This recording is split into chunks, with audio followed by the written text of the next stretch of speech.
എല്ലാവർക്കും നമസ്കാരം. ഉച്ചഭക്ഷണമൊക്കെ കഴിഞ്ഞിട്ട് മടുത്തിരിക്കുകയാണോ എന്നൊരു സംശയം എനിക്കുണ്ട്. അത്ര മടുപ്പില്ലാത്ത ഒരു വിഷയത്തെപ്പറ്റി സംസാരിക്കുന്നതിന് വേണ്ടിയും ആശയങ്ങൾ കേൾക്കുന്നതിന് വേണ്ടിയുമാണ് നമ്മളെല്ലാവരും ഇവിടെ കൂടിയിരിക്കുന്നത് ഞാൻ കരുതുന്നു.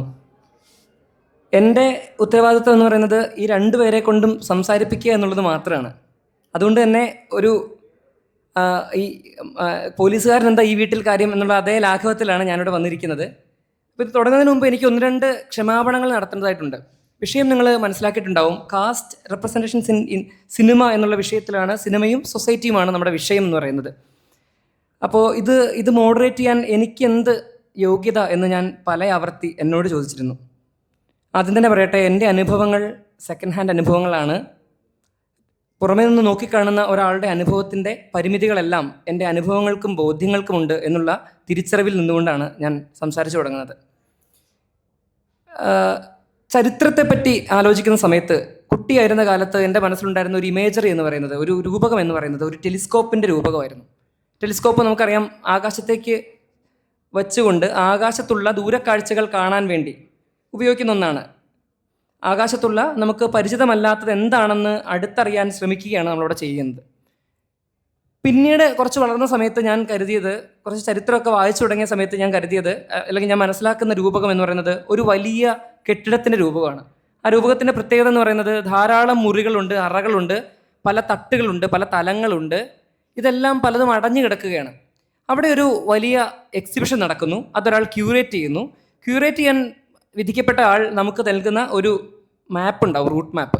ആ മാപ്പ് അനുസരിച്ച് മാത്രമേ നമുക്കതിൽ പ്രവേശിക്കാൻ പറ്റുള്ളൂ. എന്ന് പറഞ്ഞാൽ ഒന്നാമത്തെ വാതിലൂടെ കടക്കൂ, രണ്ടാമത്തെ വാതിലൂടെ പുറത്ത് കിടക്കൂ, ഈ കാഴ്ചകൾ കാണൂ എന്നൊക്കെ പറയുന്നത് മട്ടിലാണ് ഞാൻ ചരിത്രം വായിച്ചു തുടങ്ങിയത്. ഇപ്പോൾ ഞാൻ മനസ്സിലാക്കുന്നത് ചരിത്രം ഒരു കാലിഡോസ്കോപ്പ് പോലെയാണെന്നാണ്. കാലിഡോസ്കോപ്പ് പോലെയാണെന്നാണ്. പെട്ടെന്ന് വിചാരിച്ചു കാലിഡോസ്കോപ്പ് തന്നെയാണോ ഞാൻ പറഞ്ഞതെന്ന്. ഓരോ തവണയും ഒന്ന് കുലുക്കി നോക്കുന്ന സമയത്ത് കാഴ്ചക്കാരൻ്റെ ചിന്തകൾക്കനുസരിച്ച് അവിടുത്തെ വിഷ്വൽസിന് ചെറിയ മാറ്റം ഉണ്ടാകുന്നതായിട്ട് കാണുന്നു. എന്ന് പറഞ്ഞാൽ പരിപ്രേക്ഷ്യങ്ങൾക്കനുസരിച്ച്, നോട്ടക്കോണുകൾക്കനുസരിച്ച് ചരിത്രത്തിന് പല മുഖങ്ങളുള്ളതായിട്ട് തോന്നുന്നു. ഓക്കെ, വലിയ കാര്യമൊന്നുമല്ല, വളരെ ചെറിയൊരു കാര്യമാണ് ഞാൻ പറഞ്ഞത്. പറഞ്ഞു വന്നതിൻ്റെ പൊരുൾ, കല സമൂഹത്തിന് നേരെ എടുത്തു വെച്ച കണ്ണാടിയാണ് എന്നൊക്കെ കാലങ്ങളായി നമ്മൾ കേൾക്കാറുള്ള ഒരു കാര്യമാണ്. പക്ഷേ ആ കണ്ണാടിയിൽ സമൂഹത്തിലുള്ളതെല്ലാം കാണാൻ സാധിക്കുന്നുണ്ടോ എന്നൊരു ചോദ്യമുണ്ട്. പ്രത്യേകിച്ച് സിനിമയുടെ ഒരു പശ്ചാത്തലം എടുത്ത് നോക്കുകയാണെങ്കിൽ മലയാള സിനിമയുടെ ചരിത്രത്തിൽ എല്ലാ മനുഷ്യരെയും ഉൾക്കൊള്ളുന്ന, എല്ലാ മാനുഷികാവസ്ഥകളെയും ഉൾക്കൊള്ളുന്ന സിനിമകൾ എന്ന് മുതൽക്കാണ് ഉണ്ടായി തുടങ്ങിയത്.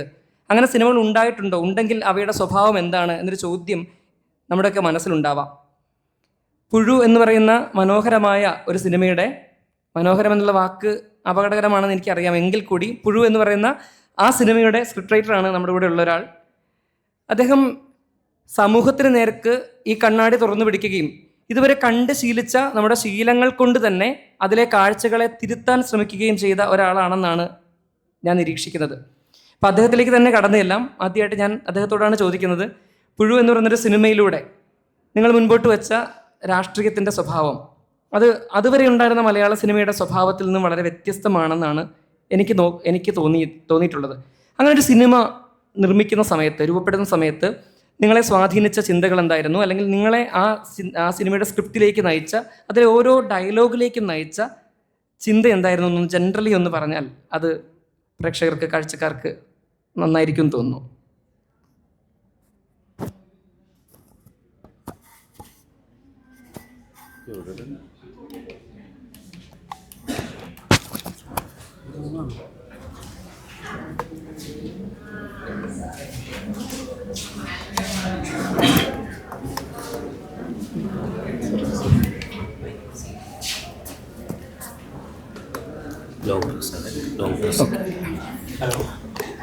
ഹലോ, കേൾക്കാവോ? ഹലോ.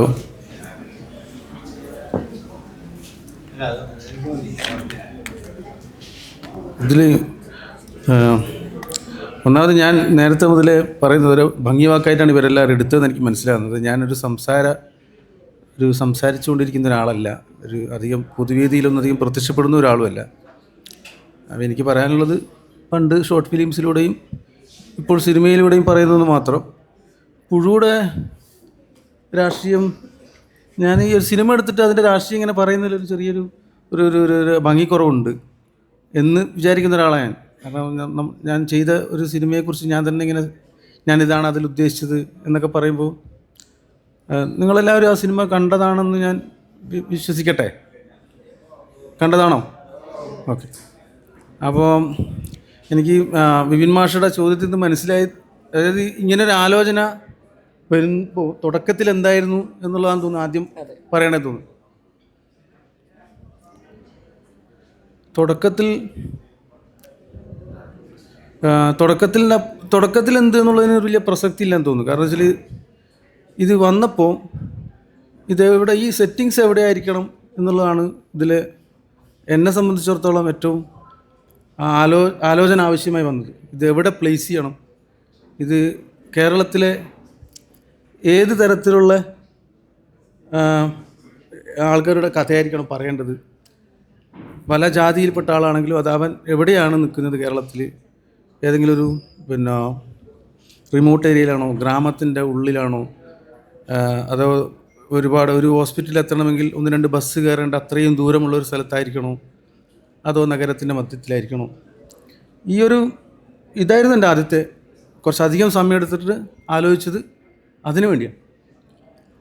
അപ്പോൾ ആ തീരുമാനമാണ്, അതായത് നഗരത്തിൽ, പ്രത്യേകിച്ച് എറണാകുളം, കേരളത്തിൻ്റെ ഏറ്റവും എറണാകുളത്ത് തന്നെ പ്ലേസ് ചെയ്യണമെന്നുള്ള തീരുമാനമാണ് ഈ സിനിമ ശ്രദ്ധിക്കപ്പെടാൻ കാരണമായ അത്യാവശ്യം ശ്രദ്ധിക്കാൻ കാരണമായ ഒരുപാട് കാരണങ്ങൾ പ്രധാനപ്പെട്ടതെന്ന് എനിക്ക് തോന്നുന്നു. അപ്പോൾ എന്തുകൊണ്ടാണെന്നൊക്കെ മറ്റ് ഇത്തരം വിഷയങ്ങൾ സംസാരിക്കുന്ന മറ്റ് ഭാഷയിലും നമ്മുടെ ഭാഷയിലുമുള്ള സിനിമകൾ കണ്ട് പരിചയമുണ്ടെങ്കിലാണ് ഞാൻ ഈ പറഞ്ഞതിൻ്റെ പ്രാധാന്യം എന്താണെന്ന് മനസ്സിലാവുക. അപ്പോൾ പിന്നീടുള്ളതെല്ലാം വളരെ സ്പോണ്ടേനിയസ് ആയിട്ട് വരുന്നതാണ്. കാരണം എനിക്ക് പുതുതായിട്ടൊന്നും ആലോചിച്ചിട്ട് കണ്ടുപിടിക്കേണ്ട കാര്യമൊന്നുമില്ല. ഇതൊക്കെ കേരളത്തിൽ നടക്കുന്നത് തന്നെയാണ്. പലരും നിങ്ങൾ കേൾക്കുന്നുണ്ടോ? ഇല്ല, കേൾക്കുന്നില്ല. ഇപ്പോഴേ കേട്ടല്ലേ, നന്നായി. ഞാൻ അങ്ങനെ വലിയ കാര്യമായ ഒന്നും പറഞ്ഞിട്ടില്ല. ഇത് സിനിമ കണ്ടവർക്കറിയാം. ഈ സിനിമയിലെ കഥാപാത്രങ്ങൾ സാധാരണഗതിയിൽ ഇത്തരം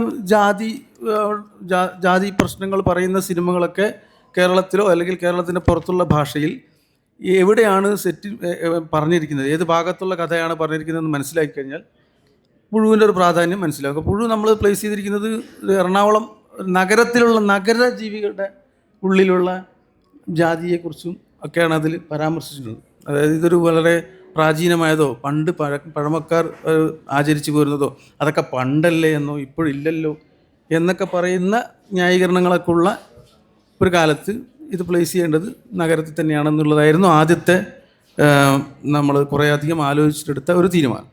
അതാണ് ഒന്നാമത് പറയാനുള്ളത്. ബാക്കി പോകെ പറയാമെന്ന് എനിക്ക് തോന്നുന്നു. അല്ലേ? ഓക്കെ, എൻ്റെ അടുത്ത ചോദ്യം, ഹലോ,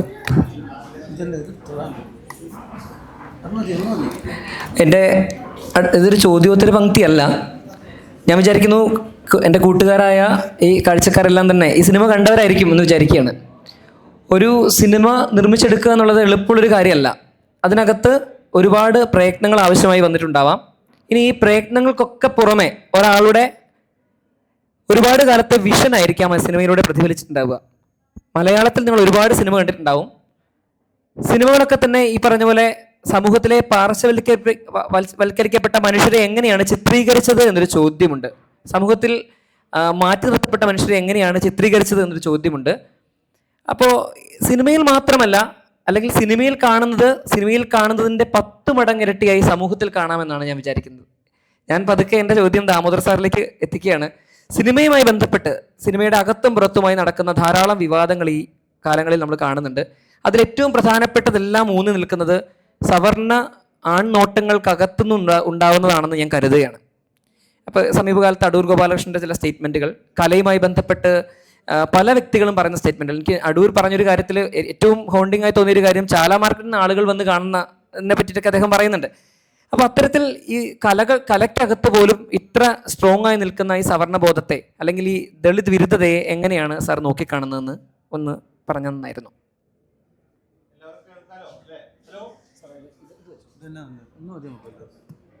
ഹലോ, കേൾക്കാം.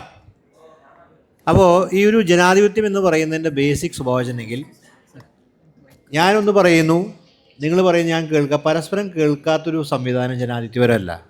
അപ്പോൾ അത് പാർലമെൻ്റ് ആയിക്കോട്ടെ, നിയമസഭ ആയിക്കോട്ടെ, ഏത് പൊതുവേദി ആയിക്കോട്ടെ. അതുകൊണ്ട് നിങ്ങളോട് സംസാരിച്ച് ബാക്കിൽ സംസാരിച്ചിരിക്കുകയാണെങ്കിൽ എൻ്റെ അഭിപ്രായത്തിൽ നിങ്ങൾക്ക് അതിന് എത്രയോ നല്ല സ്ഥലങ്ങൾ ഈ ക്യാമ്പസിൽ വേറെ ഉണ്ടാവും. പിന്നെ നമ്മൾ തമ്മിൽ സംവാദത്തിനാണ് വന്നത്, പരസ്പരം മനസ്സിലാക്കാനും അറിയാനും. ഇവിടെ ഞാൻ മാത്രമല്ല, വളരെ തിരക്കുകളാണ് ഹർഷാദ്, അതേപോലെ അധ്യാപകനാണ് ബിപിൻ. ഇവർ രണ്ടുപേരും വന്നിട്ടുള്ളത് നിങ്ങളായിട്ട് സംസാരിക്കാൻ, നിങ്ങൾ പറഞ്ഞ് കേൾക്കാനാണ്.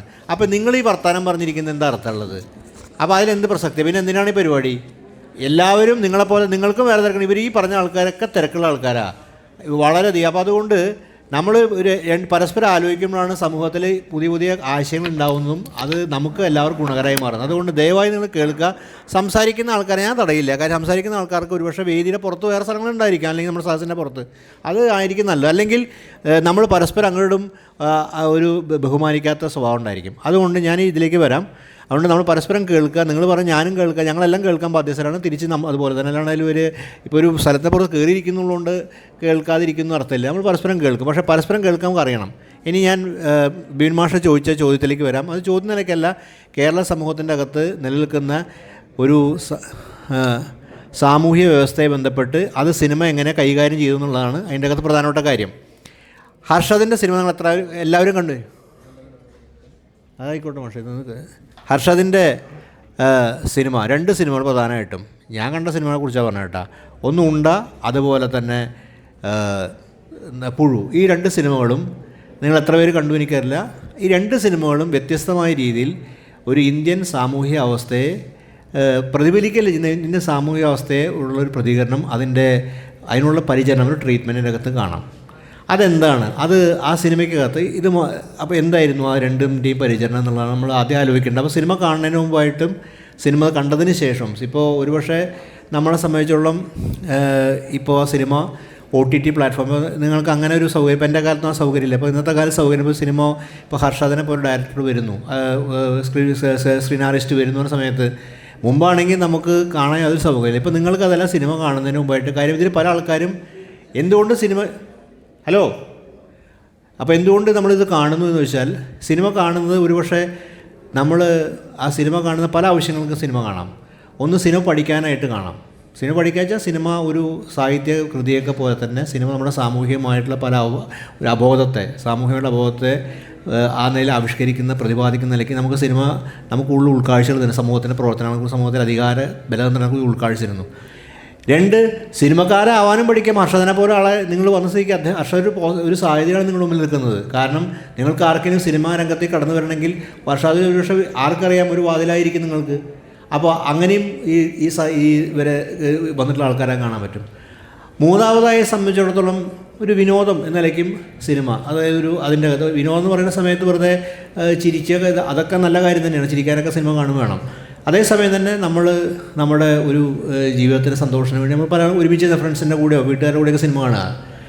അപ്പോൾ ഇങ്ങനെ പലതരത്തിലുള്ള സിനിമകൾ പ്രവർത്തിക്കും. അപ്പോൾ ഇന്ന് അങ്ങനെ ആ സിനിമ എന്ന് കാണുന്ന പല വേദികളും ഇന്ന് സാധ്യത തുറന്നുണ്ട്. അപ്പോൾ അതിൻ്റെ അകത്താണ് നമ്മൾ സിനിമ കാണുന്നത്. അപ്പോൾ നിങ്ങൾ ഇത്തരം ഡയറക്ടറോ ഒരാളിപ്പോൾ നേരത്തെ രത്തിനി ഉണ്ടായിരുന്നു, ഇപ്പോൾ ഹർഷദ് ഉണ്ട്, ഇങ്ങനെ ആൾക്കാർ വരുന്ന സമയത്ത് ഇത്തരം സിനിമകൾ കാണുകയും ആ സിനിമയെക്കുറിച്ച് ചോദിക്കുകയും അത് നിങ്ങൾക്ക് തന്നെ എന്ത് ചെയ്യും, നിങ്ങൾക്ക് തന്നെ നിങ്ങളുടെ ഉൾക്കാഴ്ചകൾ വികസിപ്പിക്കാനും സിനിമയെക്കുറിച്ച് പഠിക്കാനും, അത് ഏതൊക്കെ നിലയ്ക്കാൻ നിങ്ങളുടെ ജീവിതത്തിൽ വഴിത്തിരിവാമെന്ന് പറയാൻ പറ്റില്ല. അപ്പോൾ അത് ഞാൻ ആദ്യമേ ആമുഖം പറയണം. ഈ പുഴു എന്ന സിനിമയിൽ സിനിമ ഞാൻ നേരത്തെ പറഞ്ഞ പോലെ ഒരു ഇന്ത്യൻ സാമൂഹ്യ അവസ്ഥയെക്കുറിച്ച്, പുഴു തീർത്തും കേരള പശ്ചാത്തലത്തിൽ, എങ്കിൽ തന്നെ കേരളീയായിരിക്കെ തന്നെ അതിൻ്റെ അകത്ത് ഒരുപാട് ഇന്ത്യൻ ജീവിതാവസ്ഥകൾ അതിൻ്റെ അകത്ത് വരുന്നത് നമുക്കറിയാം. ഇന്ത്യൻ ജീവിതാവസ്ഥകൾ വരുന്നതറിയാം. പിന്നെ ഉണ്ട എന്ന സിനിമയിലാണ് നിങ്ങൾ കാണുന്ന നമ്മുടെ തെരഞ്ഞെടുപ്പ് പ്രക്രിയയെ ബന്ധപ്പെട്ട് ഇന്ന് നമ്മൾ വലിയ ഡിബേറ്റ് ചെയ്യുന്നൊരു കാര്യം എന്താണ്? ഇന്ന് തെരഞ്ഞെടുപ്പിനെ കുറിച്ച് ഏറ്റവും പ്രധാനപ്പെട്ട ഡിബേറ്റ് എന്താണ്? ഒന്ന് ആരെങ്കിലും സൂചിപ്പിച്ചെന്നായിരുന്നു, തെരഞ്ഞെടുപ്പ് പ്രക്രിയ നടന്നുകൊണ്ടിരിക്കുകയാണ്. അതുമായി ബന്ധപ്പെട്ട് ഇന്ന് ഇന്ത്യയിൽ ഉയർന്നുകൊണ്ടുള്ള ഏറ്റവും പ്രധാനപ്പെട്ട ഡിബേറ്റ് എന്താ? സുഹൃത്തുക്കൾ ആരെങ്കിലും ആൾ പറഞ്ഞു തന്നായിരിക്കും. ഒരാൾ എണീച്ചെന്ന് പറയാലോ. ഇപ്പോൾ ഇതിൽ നമ്മളെല്ലാം ഒരുപോലെ ആൾക്കാരായതുകൊണ്ട് ഇപ്പോൾ തെറ്റിയാലും ഇപ്പോൾ ഞാൻ പറഞ്ഞ എൻ്റെ മനസ്സ് ഉത്തരമായിരിക്കണം എന്നല്ല ശരി. ഹലോ, SIR ആണ്. SIRക്ക് മുൻപ് വന്നത് വോട്ട് ചോരി. ഈ വോട്ട് ചോരിയുടെ പ്രശ്നം കൈകാര്യം ചെയ്യുന്ന സിനിമയാണ് ഉണ്ട. എന്ത് ഈ കാലത്ത് നമ്മൾ നോക്കുകയാണെങ്കിൽ വോട്ട് ചോരി എന്ന് വിളിക്കുന്ന പ്രധാനപ്പെട്ട ഒരു വോട്ട് നിഷേധിക്കപ്പെടുന്നതിൻ്റെ, ഒരു വിവാദത്തിന് വോട്ട് നിഷേധിക്കപ്പെടുന്നതിൻ്റെ ഒരു വലിയ ചരിത്രം ഇതിൻ്റെ അകത്തുണ്ട്. അത് ഒരു മലയാളികളായ കുറേ പോലീസ് ഉദ്യോഗസ്ഥർ ഇലക്ഷൻ നിയന്ത്രിക്കാൻ പോയതിൻ്റെ ഒരു ദൈന്യത മാത്രം അതിൻ്റെ അകത്ത് വോട്ട് നിഷേധിക്കപ്പെടുന്നതിൻ്റെ, വോട്ട് എങ്ങനെയാണ് വോട്ടിൻ്റെ ഒരു പ്രക്രിയ ഇന്ത്യൻ അവസ്ഥകൾ നടക്കുന്നത്. പ്രത്യേകിച്ച് നമുക്കറിയാവുന്ന കാര്യം, ഈ ഛത്തീസ്ഗഡ്, ബസ്തർ മേഖലകളിലൊക്കെ തന്നെ വലിയ തോതിലുള്ള പ്രശ്നം നിലനിൽക്കുന്ന സ്ഥലത്ത് എങ്ങനെയാണ് വോട്ട് എന്നുള്ള ഒരു അവകാശം നിഷേധിക്കപ്പെടുന്നതിനെ കുറിച്ചൊരു പശ്ചാത്തലത്തിനകത്തുണ്ട്. അപ്പോൾ നമ്മൾ സിനിമ കാണുമ്പോൾ സിനിമ നമുക്ക് പല കാലങ്ങളിലും പല വിളിച്ചായിരിക്കും. അപ്പോൾ മമ്മൂട്ടിയുടെ ഒരു കഥാപാത്രത്തെക്കുറിച്ച് മുതൽ ആ സിനിമയ്ക്കകത്ത് പ്രതിപാദിക്കുന്ന പല വിഷയങ്ങളും അതൊരു പക്ഷേ സ്ക്രീൻ പ്ലേ റൈറ്റർക്ക് അപ്പുറം സിനിമ നിലനിൽക്കുന്ന എങ്ങനെയാണ്, സ്ക്രീൻ പ്ലേ ഡയറക്ടറും പറയുന്ന അപ്പുറം സിനിമ പല കാര്യങ്ങളും പ്രതിപാദിക്കും. പുതിയ പുതിയ കാഴ്ചകളിലേക്ക് നമ്മളെ കൊണ്ടുപോകും, പുതിയ അന്വേഷണങ്ങളിലേക്ക് നമ്മളെ കൊണ്ടുപോകും. അതേപോലെ പുഴു എന്ന സിനിമയെ സംബന്ധിച്ചിടത്തോളം പുഴു എന്ന സിനിമ പ്രധാനമായിട്ട് നമുക്കറിയാവുന്ന കാര്യം ഒരു ജാതി വ്യവസ്ഥയുടെ പ്രതികരണം മാത്രമല്ല, അതിൻ്റെ അകത്ത് നടക്കുന്ന കാര്യം അപരവൽക്കരണം. അതുപോലെ മമ്മൂട്ടിയുടെ കഥാപാത്രത്തെ മാത്രം തന്നെ നിങ്ങൾക്ക് പ്രത്യേകമായിട്ട് പഠിക്കാം. കാര്യം മമ്മൂട്ടിയുടെ ഇത്രയും വില്ലനസ് ആയിട്ടുള്ള കഥാപാത്രം, ഇപ്പോൾ നമുക്കറിയാം മമ്മൂട്ടിയുടെ നമുക്ക് എല്ലാവർക്കും വളരെ പ്രധാനപ്പെട്ട ഒരു നടനും നായക കഥാപാത്രമാണ് മമ്മൂട്ടിയെ സംബന്ധിച്ചിടത്തോളം മമ്മൂട്ടിയുടെ പലതരത്തിലുള്ള കഥാപാത്ര അവതരണങ്ങൾ നമ്മൾ കണ്ടിട്ടുണ്ട്. നമുക്കറിയാം അത് ബ്രഹ്മയുഗത്തിലെ കൊടുമൻ പോറ്റി ആയിക്കോട്ടെ, സമീപകാലത്ത് കളങ്കാവലിലെ കഥാപാത്രം ആയിക്കോട്ടെ, അതുപോലെ തന്നെ മമ്മൂട്ടിയുടെ അങ്ങനെ വ്യത്യസ്തമായിട്ട് കഥാപാത്രങ്ങൾ നമ്മൾ കണ്ട്, അല്ലെങ്കിൽ തികച്ചും വളരെ വ്യത്യസ്തമായിട്ട് ബിലാലിനെ പോലെ കഥാപാത്രങ്ങൾ, അല്ലെങ്കിൽ വെള്ളിയേട്ടൻ പോലുള്ള കഥാപാത്രങ്ങൾ, ഇതൊന്നുമല്ല വടക്കം വീരാതായാലും, അങ്ങനെ മമ്മൂട്ടിയുടെ വൈവിധ്യമാർന്ന കഥാപാത്രങ്ങളൊക്കെ നമ്മൾ കാണുകയും നമ്മളതിനോടൊക്കെ എന്താ പറയുക, നമുക്ക് അതിലൊക്കെ നമ്മുടെ മലയാളിയുടെ ഒരു കഴിഞ്ഞ കാലത്തെ അനുഭവത്തിൽ വളരെ പ്രധാനപ്പെട്ട ഒരു നായകസ്ഥാനത്ത് നിൽക്കുന്ന ആളാണ്. വില്ലനസ്സായിട്ടുള്ള തികച്ചും വില്ലനായിട്ടൊരു കഥാപാത്രം മമ്മൂട്ടി അവതരിപ്പിക്കുന്നത് മമ്മൂട്ടി വളരെ അപൂർവമായിട്ട് അഭിനയിക്കുന്ന കഥാപാത്രങ്ങളാണ്. ആൻറ്റി ഹീറോ എന്ന് വരയ്ക്കുമല്ല. അപ്പോൾ ആ വില്ലൻ കഥാപാത്രം പ്രത്യേകത എന്താണ്?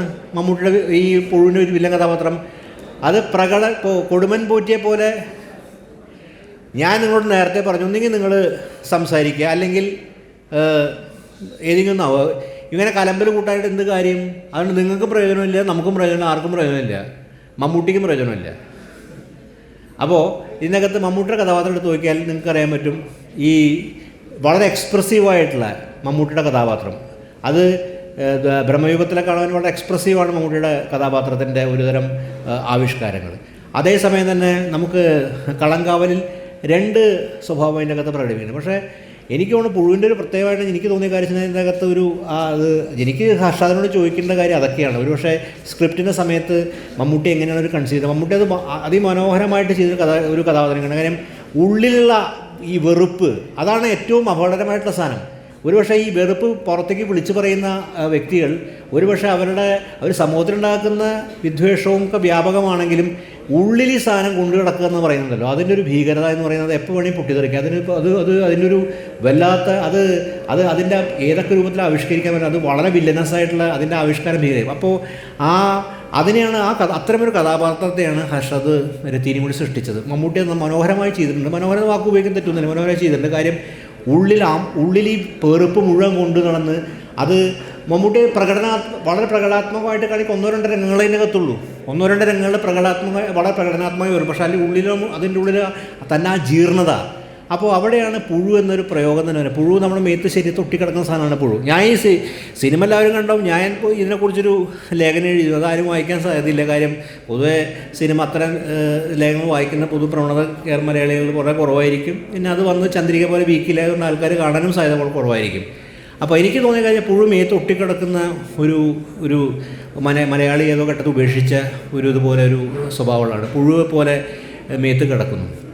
അപ്പോൾ അതുണ്ടാക്കുന്ന സാമൂഹ്യ ആഘാതങ്ങൾ, അത് സൃഷ്ടിക്കുന്ന അപരനോടുള്ള വിദ്വേഷം, അങ്ങനെയുള്ളൊരു ഡൈമെൻഷൻ ആ സിനിമയ്ക്കകത്ത് ഉണ്ട്.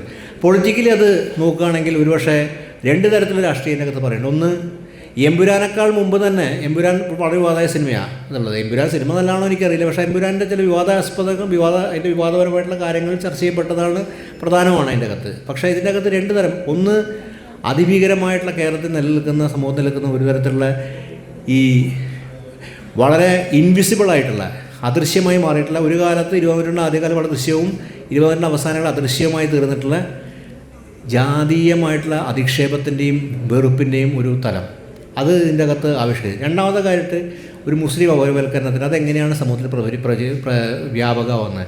ഇതിലാണ് ഈ സിനിമ അങ്ങനെ 2 ഡൈമെൻഷനെയും കേരളത്തിൻ്റെ ഒരു നമ്മുടെ വർത്തമാന സാമൂഹിക അവസ്ഥയിൽ വളരെ സജീവമായി ചർച്ച ചെയ്യപ്പെടേണ്ട കാര്യങ്ങളെയും ബ്ലെൻഡ് ചെയ്യുന്നൊരു സിനിമയാണ് പുഴു എന്നുള്ളത്. അന്നേരൊക്കെയാണ് സിനിമയുടെ സ്വീകരണം. ഇത് സിനിമ ആ രീതിയിൽ കണ്ട ആൾക്കാർ അതിനെ മനസ്സിലാക്കി ഉൾക്കൊള്ളാൻ ശ്രമിച്ചത്. നിങ്ങൾ ആ സിനിമ എങ്ങനെയാണ് കണ്ടതെന്നൊക്കെ അറിയാനായിരിക്കും ഒരു പക്ഷേ നമുക്കും താല്പര്യം, ഹർഷനും താല്പര്യം. കാര്യം ഒരു വേറെ ജനറേഷനിലെ സിനിമ കാണുന്നത്, ഹർഷത്തിൻ്റെ ജനറേഷൻ അല്ല, അല്ലെങ്കിൽ എൻ്റെ ജനറേഷനല്ല സിനിമ കാണുന്നത്. അപ്പോൾ നിങ്ങളെങ്ങനെ പുഴു കണ്ടു, നിങ്ങളെങ്ങനെയാണ്? ഇനി ഞാൻ എൻ്റെ ബേസിക് നേരത്തെ ചോദ്യത്തിലേക്ക് വരാം, അത് കഴിഞ്ഞ് ഞാൻ എൻ്റെ ഇത് കൈമാറാം. അപ്പോൾ ഈ വിഷയത്തിന് നമ്മുടെ നേരത്തെ വിപിൻ മാഷ് ചോദിച്ച പോലെ കാസ്റ്റ് ആൻഡ് കമ്മ്യൂണിറ്റീസ് ആണ്. ജാതി എന്നതിന് ഞാൻ കൊടുക്കുന്ന അർത്ഥം, നമ്മൾ ജാതി എന്ന് പറഞ്ഞാൽ അത് നായരെന്നോ ഈഴവനെന്നോ അങ്ങനെയൊക്കെ നമ്മൾ പറയാം. ജാതി ഇതിന് നമ്മൾ കൊടുക്കുന്നൊരു വാക്ക് അസമത്വം എന്നാണ്. ജാതി സമം അസമത്വം, ഇനീക്വാളിറ്റിയാണ് ജാതി. അതാണ് ജാതി ഒരു സാമൂഹ്യ പ്രശ്നമായിട്ട്, ഒരു സോഷ്യൽ പ്രോബ്ലമായിട്ട് നിൽക്കുന്നത്. ജാതി എന്ന് പറയുന്നത് ഇനീക്വാളിറ്റിയാണ്.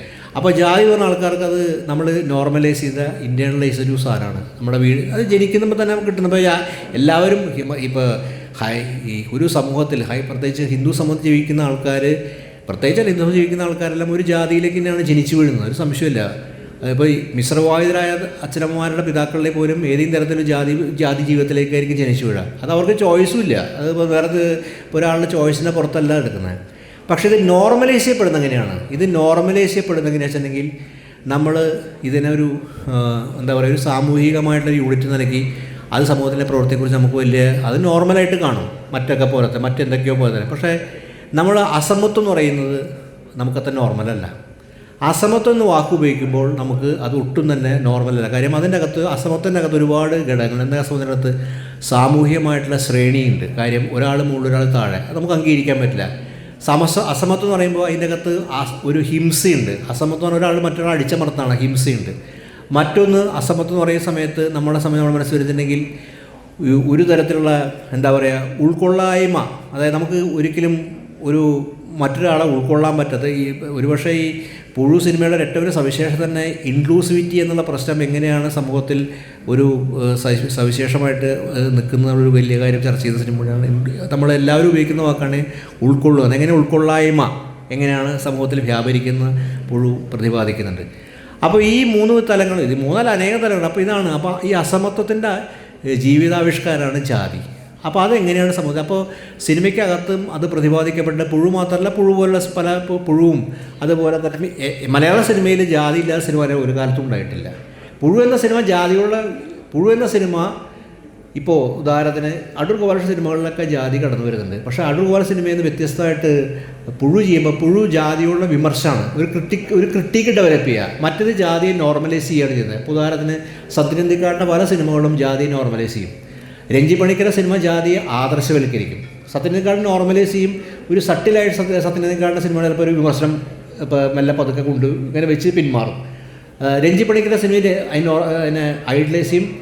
രഞ്ജിത്തിൻ്റെ സിനിമകൾ അതിനെ ഒരു മഹാസംഭവമാക്കി മാറ്റും. ഇതില്ലാതെ ഒന്നുമില്ലയെന്ന് കാര്യം, ഇതിനപ്പുറം ഒരു കാഴ്ചയില്ല, ഇതാണ് ലോകസത്യവും, ഇതാണ് ഏറ്റവും ആദർശാത്മകമെന്ന് അവതരിപ്പിക്കും. അപ്പോൾ പക്ഷേ മലയാള സിനിമയിൽ അപ്പോൾ ജാതി സിനിമയിൽ ഒരു ആവിഷ്കരിക്കപ്പെട്ടിട്ടുണ്ട് പല രീതിയിലും, കഥാപാത്രങ്ങളുടെ സന്ദർഭങ്ങളുടെ പ്രതിപാദനത്തോടെ. ഇതിന് പുറമെ സിനിമ എന്ന വ്യവസായത്തിൻ്റെ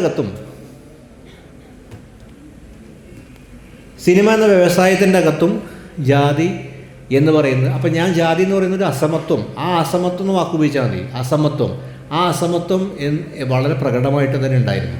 ആ അസമത്വം തുടക്കം മുതൽ തന്നെ. ഉദാഹരണം നിങ്ങൾക്ക് എല്ലാവർക്കും അറിയാം, മലയാള സിനിമയുടെ ചരിത്രത്തിൽ ഈ അസമത്വം ആരംഭഘട്ടം മുതൽ തന്നെ, ഒരുപക്ഷെ ഈ നമ്മൾ ബോളിവുഡ് സിനിമ കളിക്കുന്ന സിനിമയുടെ ആദ്യഘട്ടം ബോംബെ സിനിമയാണ്. ഈ ബോംബെ സിനിമയിൽ ഇല്ലാത്ത വിധത്തിൽ ഉള്ളൊരു അസമത്വം കേരളത്തിൻ്റെ സിനിമയ്ക്ക് ചരിത്രത്തിനകത്തുണ്ട്. നിങ്ങൾക്ക് എല്ലാവർക്കും അറിയുന്ന പോലെ ആദ്യത്തെ നായിക എങ്ങനെയാണ് അവർ ആക്രമണം നേരിട്ടത് നിങ്ങൾക്ക് എല്ലാവർക്കും അറിയാം.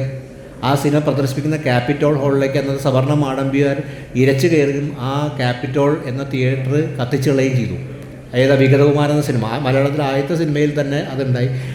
റോസി വളരെ മരിച്ചത് പിൽക്കാലത്താണ്, 70കളിലെ പറ്റിയാണ് അവർ ലോകത്തോട് വിട പറയുന്നത്. പക്ഷേ ഒരു ചരിത്രവും അവരന്വേഷിച്ച് പോയില്ല. ഒരു ആ സമയത്ത് മലയാള സിനിമ ഇൻഡസ്ട്രി വികസിച്ചു. എന്താ പറയുക, നീലക്കുയിലുണ്ടായി, നിർമ്മാല്യമുണ്ടായി, ജാതിയെയൊക്കെ ചോദ്യം ചെയ്യുന്നതും ജാതി വിരുദ്ധമായിട്ട് പല സിനിമകളും പ്രമേയങ്ങളും മലയാള സിനിമയിൽ വന്നു. പക്ഷേ ആരും അപ്പോഴും റോസി അന്വേഷിച്ച് പോയും റോസിയെ സിനിമയിലേക്ക് തിരിച്ചുകൊണ്ടുവരാനുള്ള ശ്രമവും നടന്നില്ല. അപ്പോൾ മലയാള സിനിമയ്ക്കകത്തുണ്ട് ആ ഒരു പാരമ്പര്യം മലയാള സിനിമ ഉപേക്ഷിച്ചെന്ന് ചോദിച്ചാൽ എൻ്റെ അഭിപ്രായം മലയാള സിനിമ ഇപ്പോഴും ആ പാരമ്പര്യത്തെ വേറൊക്കെ ഒരു നിലനിർത്തി കൊണ്ടുപോയിട്ടുണ്ട്. ഉദാഹരണത്തിന് നോക്കുകയാണെങ്കിൽ അതിൻ്റെ ഒരു തുടർച്ചയിലേക്കായിരിക്കും അടൂർ ഗോപാലകൃഷ്ണൻ്റെ അഭിപ്രായം വരുന്നത്. അടൂർ ഗോപാലകൃഷ്ണൻ പ്രധാനപ്പെട്ട ഡയറക്ടർ തന്നെ, ഞാൻ നിഷേധിക്കുന്നു. അടൂർ ഗോപാലകൃഷ്ണൻ കേരളത്തിലെ സിനിമ ചരിത്രത്തിൽ വലിയൊരു സ്ഥാനമുണ്ട്. ഒരു നല്ല സിനിമകൾ അടൂർ ഗോപാലകൃഷ്ണൻ, എനിക്ക് അടൂർ ഗോപാലകൃഷ്ണൻ സിനിമകൾ വളരെ ഇഷ്ടമാണ്. ഉദാഹരണത്തിന് പ്രധാനം നോക്കുകയാണെങ്കിൽ മുഖാമുഖമൊക്കെ മലയാള സിനിമയുടെ ഒരു 90കളുടെ പ്രധാനപ്പെട്ട സിനിമയാണ്. കാര്യം ഈ പിൽക്കാലത്ത് നമ്മൾ കമ്മ്യൂണിസ്റ്റിന് തറച്ചായി ബന്ധപ്പെട്ട കാര്യങ്ങളൊക്കെ അടൂർ ഗോപാലകൃഷ്ണൻ 90കളിൽ തന്നെ ചെയ്യുന്നുണ്ട്.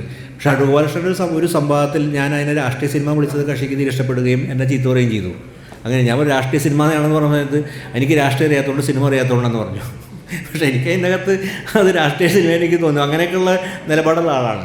അപ്പോൾ അങ്ങനെ ഒരാൾ വന്ന് പറയുന്നത് എങ്ങനെയാണ്, സ്റ്റേജിൽ വന്ന് പറയുന്നു എന്താണ് നമുക്ക് എല്ലാവർക്കും അത് സംവരണ വിരുദ്ധതയാണ് പറയണത്. അതിൻ്റെ അടിസ്ഥാന പ്രശ്നം സംവരണ വിരുദ്ധതയാണ്. അതിൻ്റെ പൊളിറ്റിക്സ് മറ്റൊന്നുമല്ല. സംവരണം എന്ന് വിളിക്കുന്ന ആൾക്ക് എന്താണ്, അസമത്വം പരിഹരിക്കാൻ വേണ്ടി ഒരു ഭരണകൂടം നടത്തുന്ന ഒരു ജനാധിപത്യ നടപടിയാണ് സംവരണം. അസമത്വം സമൂഹത്തിൽ നിലനിൽക്കുന്ന ഒരു പ്രത്യേകമായ വിധത്തിലെ അതായത് സാമൂഹികമായ അസമത്വം, സാമ്പത്തികമായിട്ടല്ല, സാമൂഹിക അസമത്വം പരിഹരിക്കാൻ വേണ്ടി ഭരണകൂടം ചെയ്യുന്ന ഒരു അഫർമേറ്റീവ് ആക്ഷനാണ് ലോകത്ത് പല സമൂഹങ്ങളായിട്ട്. ഇന്ത്യ മാത്രമൊന്നുമല്ല, പല സ്ഥലത്തും അമേരിക്കയിലൊക്കെ അഫർമേറ്റീവ് ആക്ഷൻ പല സമൂഹങ്ങളും ചെയ്തിട്ടുണ്ട്.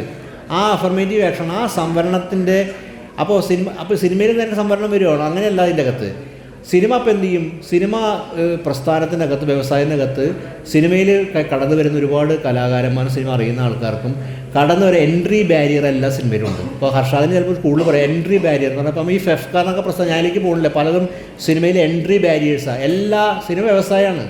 സിനിമ വ്യവസായം എല്ലാ വ്യവസായത്തിലും, അത് നിങ്ങൾ ഏത് വ്യവസായിക്കോട്ടെ, അതിലേക്ക് ഒരാൾ കടന്നു വരുമ്പോൾ എൻട്രി ബാരിയേഴ്സ് ഉണ്ട്. ഇന്ത്യ പോലെ സ്ഥലത്ത് ഈ കുടുംബ ബിസിനസ്സുകൾക്കാണ് പലപ്പോഴും നിലനിൽക്കാൻ സാധിക്കുന്നത്. കുടുംബ ബിസിനസ് എന്ന് പറഞ്ഞാൽ അതൊരു ഹിന്ദു കുടുംബം മാത്രമല്ല, പല മുസ്ലിം കുടുംബങ്ങൾ വൻ ബിസിനസ്സുകാരുണ്ട്. കാര്യം എൻട്രി ബാരിയേഴ്സ് എപ്പോഴും കേരളത്തിൽ വെച്ചിട്ടുണ്ടെങ്കിൽ ഇൻഡിവിജ്വൽസിന് കടന്നു വരാൻ എളുപ്പമല്ല. അവർക്ക് ഏതെങ്കിലും ബാക്കിംഗ് വേണം, ഒന്ന് കുടുംബത്തിൻ്റെ ബാക്കിംഗ് വേണം, അല്ലെങ്കിൽ പൊളിറ്റിക്കൽ ബാക്കിംഗ് വേണം. ഇതില്ലാത്ത വലിയൊരു സിനിമ ചെയ്യാൻ താല്പര്യമുള്ള ഒരുപാട് പേരുണ്ട്. പ്രത്യേക കലാമേഖലയാണത്, ഒരുപാട് താല്പര്യം. അങ്ങനെ അപ്പോൾ ഈ എൻട്രി ബാരിയേഴ്സ് വരുന്ന ഞാൻ പറഞ്ഞില്ല, സാമൂഹികമായിട്ട് പിൻബലം ഉണ്ടാവില്ല, അതുപോലെ ഗോഡ് ഫാദേഴ്സ് ഉണ്ടാവില്ല, ഫാമിലി ബാക്കി ഉണ്ടാവില്ല. അത് മൂലധനത്തിൻ്റെ ഒരു ഒന്നും കയ്യിലില്ലാത്ത ആൾക്കാരായിരിക്കും. പക്ഷെ അവർ സിനിമയെക്കുറിച്ച് അറിയുന്ന, സിനിമ ചെയ്യാൻ താല്പര്യമുള്ളൂ. പ്രത്യേകിച്ച് സ്ത്രീകളെ സംബന്ധിച്ചുള്ള കീഴാള സമൂഹത്ത് വരുന്ന ആൾക്കാരാണ്. അപ്പോൾ അങ്ങനെ വരുന്നവരെ സംബന്ധിച്ച കലാകാരന്മാരെ സംബന്ധിച്ചിടത്തോളം എങ്ങനെയാണ് സിനിമയിലേക്ക് ഒരു പുതിയ സംസ്കാരം. കാരണം അവർ വരുമ്പോൾ ഒരു സിനിമയിൽ ആർക്കും ഇടം കൊടുക്കല്ല. അത് സിനിമയുടെ സ്വഭാവം തന്നെ. അവർ പുതിയ പ്രമേയങ്ങൾ കൊണ്ടുവരും, പുതിയ പരിചരണ രീതിയിൽ കൊണ്ടുവരും, പുതിയ ആവിഷ്കാരം കൊണ്ടുവരും. അതിനു വേണ്ടിയാണ് ചെയ്യുന്നത്. അല്ലാണ്ട് എന്താ പറയുക, സൗജന്യം ആർക്കെങ്കിലും കൊടുക്കല്ല. അടൂർ ഗോപാലകൃഷ്ണൻ ഇത് സൗജന്യമായി തെറ്റിദ്ധരിച്ചു എന്നുള്ള പ്രശ്നം. അപ്പോൾ തന്നെ അതിൻ്റെ അകത്ത് അടിസ്ഥാനം അദ്ദേഹത്തിന് സൗജന്യവും ശാക്തീകരണം നമ്മൾ വ്യത്യാസം കൃഷിക്ക് ആദ്യം മനസ്സിലായിട്ടില്ല. രണ്ടാമത്തെ കാര്യം മനസ്സിലാവാതെ പോയിട്ടുണ്ടെങ്കിൽ ഈ സിനിമ എന്തൊക്കെ തരത്തിലുള്ള സിനിമ ഒരു വ്യവസായത്തിനകത്ത് കടന്നു വരും. ആ സിനിമയ്ക്കകത്തും സിനിമയുടെ വ്യവസായത്തിന് വലിയ മാറ്റം. പുതിയ ഡയറക്ടേഴ്സിന് അവരൊരു സിനിമ ചെയ്യുമ്പോൾ ആ സിനിമയിൽ അംഗീകാരത്തിന് അടുത്ത സിനിമയിലേക്ക് അവർ കിടക്കുകയാണ് ഫിഷ് ഫെസ്റ്റിവലുള്ളവർ. അതുകൊണ്ടായി ഒരു പുതിയൊരു ധാര ഇതിൻ്റെ അകത്തുണ്ട്. അതും അദ്ദേഹത്തിന് മനസ്സിലായില്ല. അദ്ദേഹത്തിന് പറയാവുന്നൊരു കാര്യം ഉണ്ടായിരുന്നു. എന്താ വെച്ചിട്ടുണ്ടെങ്കിൽ ഒരു സിനിമ ചെയ്യുമ്പോൾ ആ സിനിമ അത് ഒരു പുതിയ ഡെബ്യൂ ഡയറക്ടർ, അത് ആരായിക്കോട്ടെ, അത് ഏത് ജാതി മത സമൂഹത്തിൻ്റെ ഒരു ഡെബ്യൂ ഡയറക്ടർ സിനിമയ്ക്ക് വരുമ്പോൾ എല്ലാ ഇൻഡസ്ട്രിയും പോലെ ആ സിനിമ പരിശോധിക്കപ്പെടണം. അത് ക്വാളിറ്റി ഉള്ളതാണോ അത് പ്രൈവറ്റ് ഇൻഡസ്ട്രിയിൽ സ്വാഭാവികം നടക്കുന്ന കാര്യമാണ്, കമേഴ്ഷ്യൽ നടക്കുന്ന കാര്യം. ഒരാൾ പുതിയ കടന്നു വരുമ്പോൾ ആ സിനിമ വേറെ ഇതിൽ ഇവാലുവേറ്റ് ചെയ്യപ്പെടുന്നുണ്ട്. ആ ഇവാലുവേഷൻ ക്രൈറ്റീരിയ വേണമെന്ന് പറയുന്നത് മനസ്സിലാകും. അതിപ്പോൾ ഡെപ്യൂട്ടി ഡയറക്ടേഴ്സിന്, പുതിയതായി വരുന്ന എല്ലാ ഡയറക്ടേഴ്സിനും ബാധകമായിട്ടുള്ള കാര്യമാണ്. പക്ഷേ അതിന് വഴി പോകാനൊക്കെ സിനിമ എടുക്കാമെന്നൊക്കെ പറയുമ്പോൾ എന്തൊരു ഭീകരതയാണ് അതിനൊക്കെ ചിത്രീകരിക്കുന്നത്. അതിനെ പിന്തുണയ്ക്കാൻ കുറേ എഴുത്തുകാരും കേരളത്തിലുണ്ടായിരുന്നുള്ളതാണ് എൻ്റെ ഏറ്റവും അസമണം. അപ്പോൾ അതാണ് ഞാൻ പറഞ്ഞൊരു ഒറ്റ പോയിന്റിലേക്ക് ചുരുക്കാം. അതായത് ഹർഷദിനെ പോലെ ആൾക്കാർ സിനിമയ്ക്ക് അകത്ത് ഉള്ളൊരു ജാതി വ്യവസ്ഥയെ അല്ലെങ്കിൽ സമൂഹത്തിനൊരു ജാതി വ്യവസ്ഥയെ ഒരു വിമർശനാത്മകമായിട്ട് അവതരിപ്പിക്കുമ്പോൾ ഇൻഡസ്ട്രിക്കകത്ത് ഇത് പ്രബലമാണ്. പക്ഷേ മലയാളം എല്ലാ കാലത്തും മലയാള സിനിമ ജാതീയമായ ചരിത്രമില്ലാത്ത ജാതീയമായ ചരിത്രം മലയാള സിനിമയിൽ എല്ലാ സ്ഥലത്തുണ്ട്. ജാതി രേഖപ്പെടുത്താതെ മലയാള സിനിമകൾ അപൂർവ മലയാള സിനിമയുടെ ഉള്ളത്. അപ്പോൾ അത് വിഗതകുമാരൻ മുതൽ ഏറ്റവും അവസാനം ഈ അടുത്ത കാലത്ത് ഏറ്റവും അവസാനം പുറത്തിറങ്ങിയ ഋഷഭ വരെയുള്ള സിനിമകളിൻ്റെ അകത്ത് ഒരു നിലയ്ക്കൽ മറ്റു നിലയ്ക്ക് ജാതി ആലേഖനം ചെയ്യപ്പെട്ടിട്ടുണ്ട്. അത് കഥാപാത്രങ്ങളുടെയായിരിക്കാം, കഥാസന്ദർഭങ്ങളുടെയായിരിക്കാം, ഒരു തമാശ നടൻ്റെ ആംഗ്യവിക്ഷേപം കൊണ്ടായിരിക്കാം. ജാതി ആലേഖനം ചെയ്യപ്പെടാത്ത ഒരു സിനിമ നിങ്ങൾ ഏത് സിനിമ എടുത്ത് കാണിച്ചാൽ ഞാൻ അതിനകത്ത് ജാതി കാണിച്ചു തരാം. അതിനകത്ത് അപ്പോൾ അത് കാര്യം സമൂഹത്തിൻ്റെ ജീവിതാവിഷ്കാരങ്ങളായിട്ടാണ് വരുന്നത്. പക്ഷേ അതിൽ ഒരു ഘട്ടത്തിലേക്ക് നോർമൽ വ്യവഹാരം അല്ലെങ്കിൽ നേരത്തെ ഒരു ആദർശാത്മക വ്യവഹാരം അല്ലെങ്കിൽ എന്തൊരു ഐഡിയയിലേക്ക് മനസ്സിലാക്കുന്നത് അത് മാറി ഇത് വിമർശിക്കപ്പെടേണ്ട ഒരു സാമൂഹ്യ വ്യവസ്ഥയാണ്. അതിന് ആ വിമർശനത്തിൻ്റെ സ്വഭാവമുണ്ടെന്നും ആ വിമർശനം എന്ന് പറഞ്ഞാൽ സാമൂഹികമായിട്ടുള്ള ചില കാഴ്ചകളുടെ അടിസ്ഥാനത്തിലാവുമ്പോൾ അത് ചില സാമൂഹികമായിട്ടുള്ള ചില ചില പ്രതികരണം ഉണ്ടാക്കും, അനുകൂലമായ പ്രതികരണം ഉണ്ടാക്കും. ഹർഷദിന് വേണ്ട പോലെ വിമർശനവും ചീത്തയും കേട്ടിട്ടുണ്ടാവും.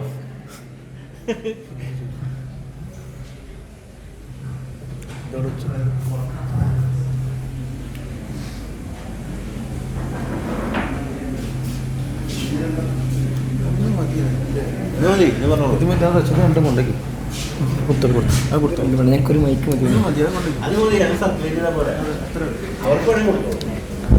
കാഴ്ചക്കാരെന്ന നിലയ്ക്കും കേൾവിക്കാരെന്ന നിലയ്ക്കുമൊക്കെ നിങ്ങൾ ഈ സംവാദത്തിൻ്റെ ഈ സംഭാഷണത്തിൻ്റെ ഭാഗമാകുന്നുണ്ട് എന്നാണ് ഞാൻ കരുതുന്നത്.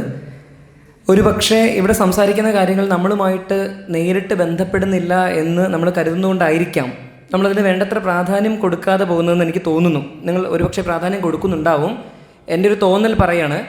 പക്ഷേ ഇത് നമ്മളുമായിട്ട് വളരെ ബന്ധപ്പെട്ട് നിൽക്കുകയാണ്.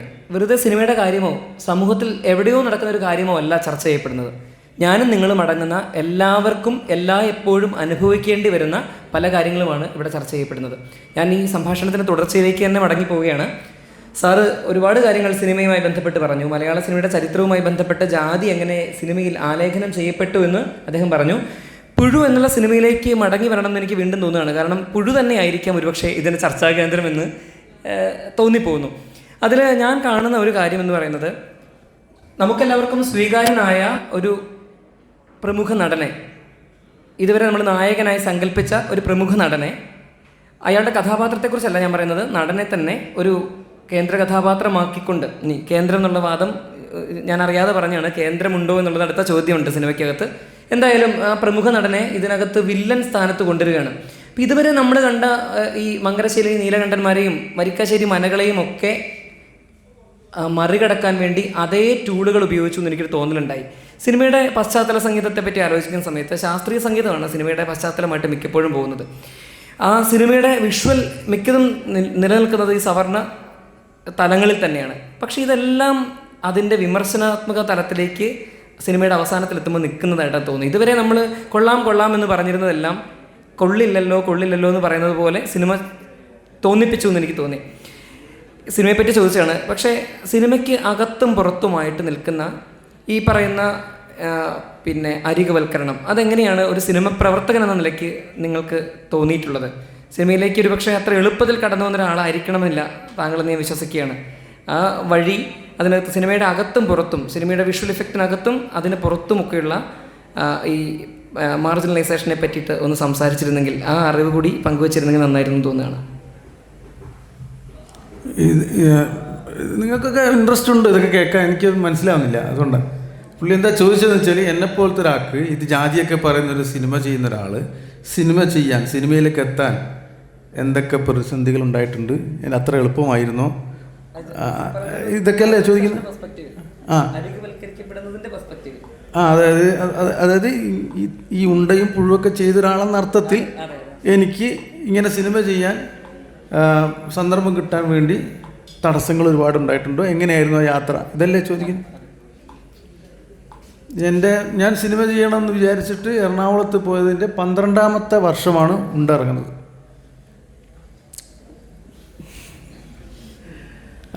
പക്ഷേ 12 വർഷത്തിന് മുമ്പ് തന്നെ ഞാൻ കുറച്ച് ഷോർട്ട് ഫിലിം ചെയ്തിരുന്നു. ഷോർട്ട് ഫിലിം എല്ലാവരെയും പോലെ സുഹൃത്തുക്കളൊക്കെ കൂടി ചേർന്നിട്ടാണ് ഷോർട്ട് ഫിലിം ചെയ്യാൻ. പക്ഷേ എനിക്ക് നിങ്ങൾ ഉദ്ദേശിക്കുന്ന പോലത്തെ ഒരു തടസ്സം ഉണ്ടായിട്ടില്ല. കാരണം ഞാൻ എറണാകുളത്ത് എത്തുമ്പോൾ തന്നെ എനിക്ക് പക്ഷേ തന്നെ എൻട്രി കിട്ടിയിരുന്നു. സിനിമ സംഭവിക്കാൻ സമയമെടുത്തു എന്നുള്ളൂ. ഞാൻ അൻവർ റഷീദിൻ്റെ കൂടെ ആയിരുന്നു തുടക്കം മുതലേ. അദ്ദേഹത്തിൻ്റെ എൻ്റെ ഒരു സ്ക്രിപ്റ്റ്, ഞാൻ ഒരുപാട് സ്ക്രിപ്റ്റ് എഴുതിയിട്ടുണ്ടായിരുന്നു ആ സമയത്തൊക്കെ. അതിലൊരു സ്ക്രിപ്റ്റ് അദ്ദേഹത്തിന് ഇഷ്ടപ്പെടുകയും അത് ചെയ്യാമെന്ന് പറഞ്ഞിട്ട് പുള്ളിയുടെ കൂടെയായിരുന്നു ഞാൻ. പിന്നെ ആ സ്ക്രിപ്റ്റിൽ ഞാൻ വർക്ക് ചെയ്തുകൊണ്ടിരിക്കുമ്പോഴാണ് ആ തിരക്കഥ പറയാൻ വേണ്ടിയിട്ടാണ് ഞാൻ മമ്മൂക്കാനെ ആദ്യമായി കാണുന്നത്. അങ്ങനെയാണ് മമ്മൂക്കാനെ പരിചയപ്പെടുന്നത്. അപ്പോൾ അതൊരു വലിയ സിനിമയായതുകൊണ്ടും ഒരുപാട് സമയമെടുക്കുന്ന, ഒരുപാട് ഇൻവെസ്റ്റ്മെൻ്റൊക്കെ ആവശ്യമുള്ള സിനിമ ആയതുകൊണ്ട് അത് സമയമെടുത്തപ്പോൾ ആ ഗ്യാപ്പിലാണ് റഹ്മാൻ ഖാലിദ് ഈ ഉണ്ടയുടെ സബ്ജക്റ്റുമായിട്ട് ഒരു പത്രക്കട്ടിങ്ങാണ്, ഇതൊക്കെ ഞാൻ പലതവണ പറഞ്ഞതാണ്, ഉണ്ട കണ്ടവർക്ക് മനസ്സിലാവും. അതൊരു പത്രക്കട്ടിങ്ങിനെ ബേസ് ചെയ്തിട്ടാണ് ഛത്തീസ്ഗഡിൽ തെരഞ്ഞെടുപ്പ് ഡ്യൂട്ടിക്ക് പോയ മലയാളി പോലീസുകാർ ദുരിതത്തിൽ എന്ന് പറഞ്ഞിട്ടൊരു 5 കോളം വാർത്തയായിരുന്നു അത്. അപ്പോൾ ആ വാർത്തയും കൊണ്ട് ഇത് തിരക്കഥയാക്കാനുള്ള ആളെയും അന്വേഷിച്ചിട്ട് ഈ കാലത്തൊക്കെ റഹ്മാൻ പലരുടെയും അടുത്ത് പോയിക്കൊണ്ടിരിക്കുന്ന സന്ദർഭമായിരുന്നത്. അപ്പോഴാണ് അൻവർ റഷീദിൻ്റെ അടുത്ത് കോഴിക്കോട് നിന്നൊരാളുണ്ട് എന്ന് പറഞ്ഞിട്ട് എന്നെ പരിചയപ്പെടുന്നതും പിന്നെ എനിക്ക് ഉണ്ടയുടെ തിരക്കഥയിലേക്ക്, അന്ന് അൻവർ റഷീദായിരുന്നു അതിൻ്റെ പ്രൊഡ്യൂസർ, പിന്നെയാണ് ഇതൊക്കെ മാറിയത്. അപ്പോൾ എന്നെ സംബന്ധിച്ചിടത്തോളം താരതമ്യേന എളുപ്പമായിരുന്നു സിനിമയിൽ കയറാൻ. ബുദ്ധിമുട്ടിയുണ്ട്, പക്ഷേ ഈ പറയുന്ന പോലുള്ള തടസ്സങ്ങളൊന്നും ഉണ്ടായിട്ടില്ല. ഏതൊരു പുതിയ ആൾക്കാർക്കും ഇപ്പം സാർ നേരത്തെ പറഞ്ഞ പോലെ ഗോഡ് ഫാദേഴ്സോ ADs ആയിട്ട് വർക്ക് ചെയ്ത പരിചയമൊന്നും ഇല്ലാത്ത ഒരാൾക്ക് അനുഭവിക്കേണ്ടുന്ന തടസ്സങ്ങളൊക്കെ തന്നെയാണ് എനിക്കും ഉണ്ടായിട്ടുള്ളത്. എൻ്റെ പ്രശ്നം അതായിരുന്നില്ല. ഞാൻ ഉദ്ദേശിക്കുന്ന സിനിമ അതേപോലെ ആവാൻ പറ്റുന്നുണ്ടോ ഇല്ലേ, ഞാൻ എഴുതിയത് പിന്നെ അതേപോലെ സിനിമ ആവാൻ എനിക്ക് കുറച്ച് തടസ്സങ്ങൾ പലപ്പോഴായിട്ട് നേരിടേണ്ടി വന്നിട്ടുണ്ട്. അത് എല്ലാം ഒന്നും എനിക്ക് തരണം ചെയ്യാൻ പറ്റിയിട്ടില്ല, തരണം ചെയ്യാൻ പറ്റുമെന്ന് തോന്നില്ല. കാരണം അതായത് തടസ്സമായിട്ട് എനിക്ക് മാത്രമേ തോന്നുള്ളൂ എന്നതാണ് അതിൻ്റെ ഒരു പ്രശ്നം. അപ്പോൾ അത് പക്ഷേ ഇങ്ങനൊരു പബ്ലിക്കിൽ പറയാൻ ബുദ്ധിമുട്ടുണ്ട് എനിക്ക്.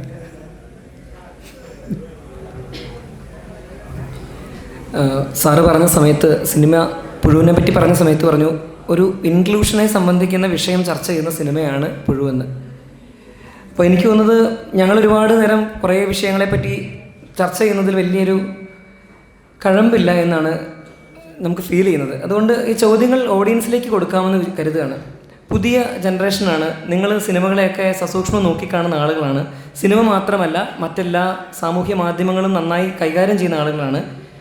അപ്പം വ്യത്യസ്തങ്ങളായിട്ടുള്ള കണ്ടൻറ്റുകളൊക്കെ നിങ്ങൾ ചർച്ച ചെയ്യുന്നുണ്ടാവും. ഉദാഹരണത്തിന് ഈ അടുത്ത ദിവസങ്ങളിലൊക്കെ ആയിട്ട് നാഗസൈന്ദ്രിയവുമായി ബന്ധപ്പെട്ട കോമിക്കുകൾ നിങ്ങൾ കണ്ടിട്ടുണ്ടാവും. ഞാൻ കോമിക്ക് എന്ന് അറിഞ്ഞുകൊണ്ട് തന്നെ പറഞ്ഞാണ്.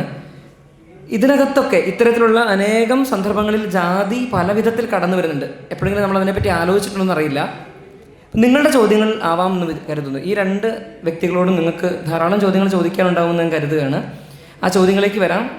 പുതിയ കാഴ്ചക്കാരെന്ന നിലയ്ക്ക്, പുതിയ ഭാവുകത്വങ്ങളുള്ള ആളുകളെന്ന നിലയ്ക്ക്, ഒരു സിനിമാ പ്രവർത്തകനും ഒരു രാഷ്ട്രീയ നിരീക്ഷകനും ഒക്കെ നമ്മുടെ മുമ്പിൽ ഇരിക്കുന്നുണ്ട്. അപ്പോൾ നിങ്ങൾക്ക് ചോദ്യങ്ങൾ ചോദിക്കാം. ഓഡിയൻസിന് ഒരു മൈക്ക് കൊടുക്കണേ.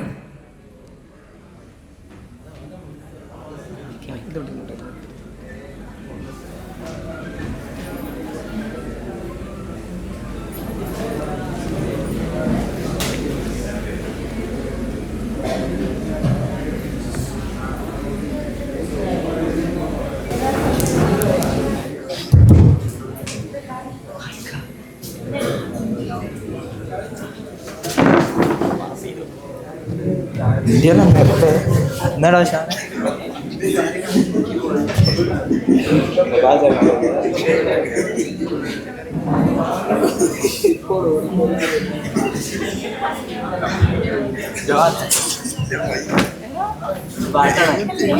ഓളെ കൂടി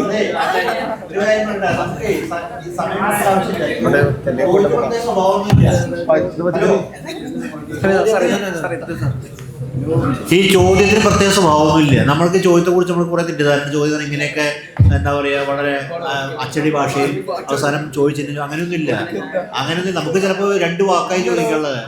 അത് നമുക്ക് എങ്ങനെയാണോ എക്സ്പ്രസ് ചെയ്യുക അതാണ് ചോദ്യം.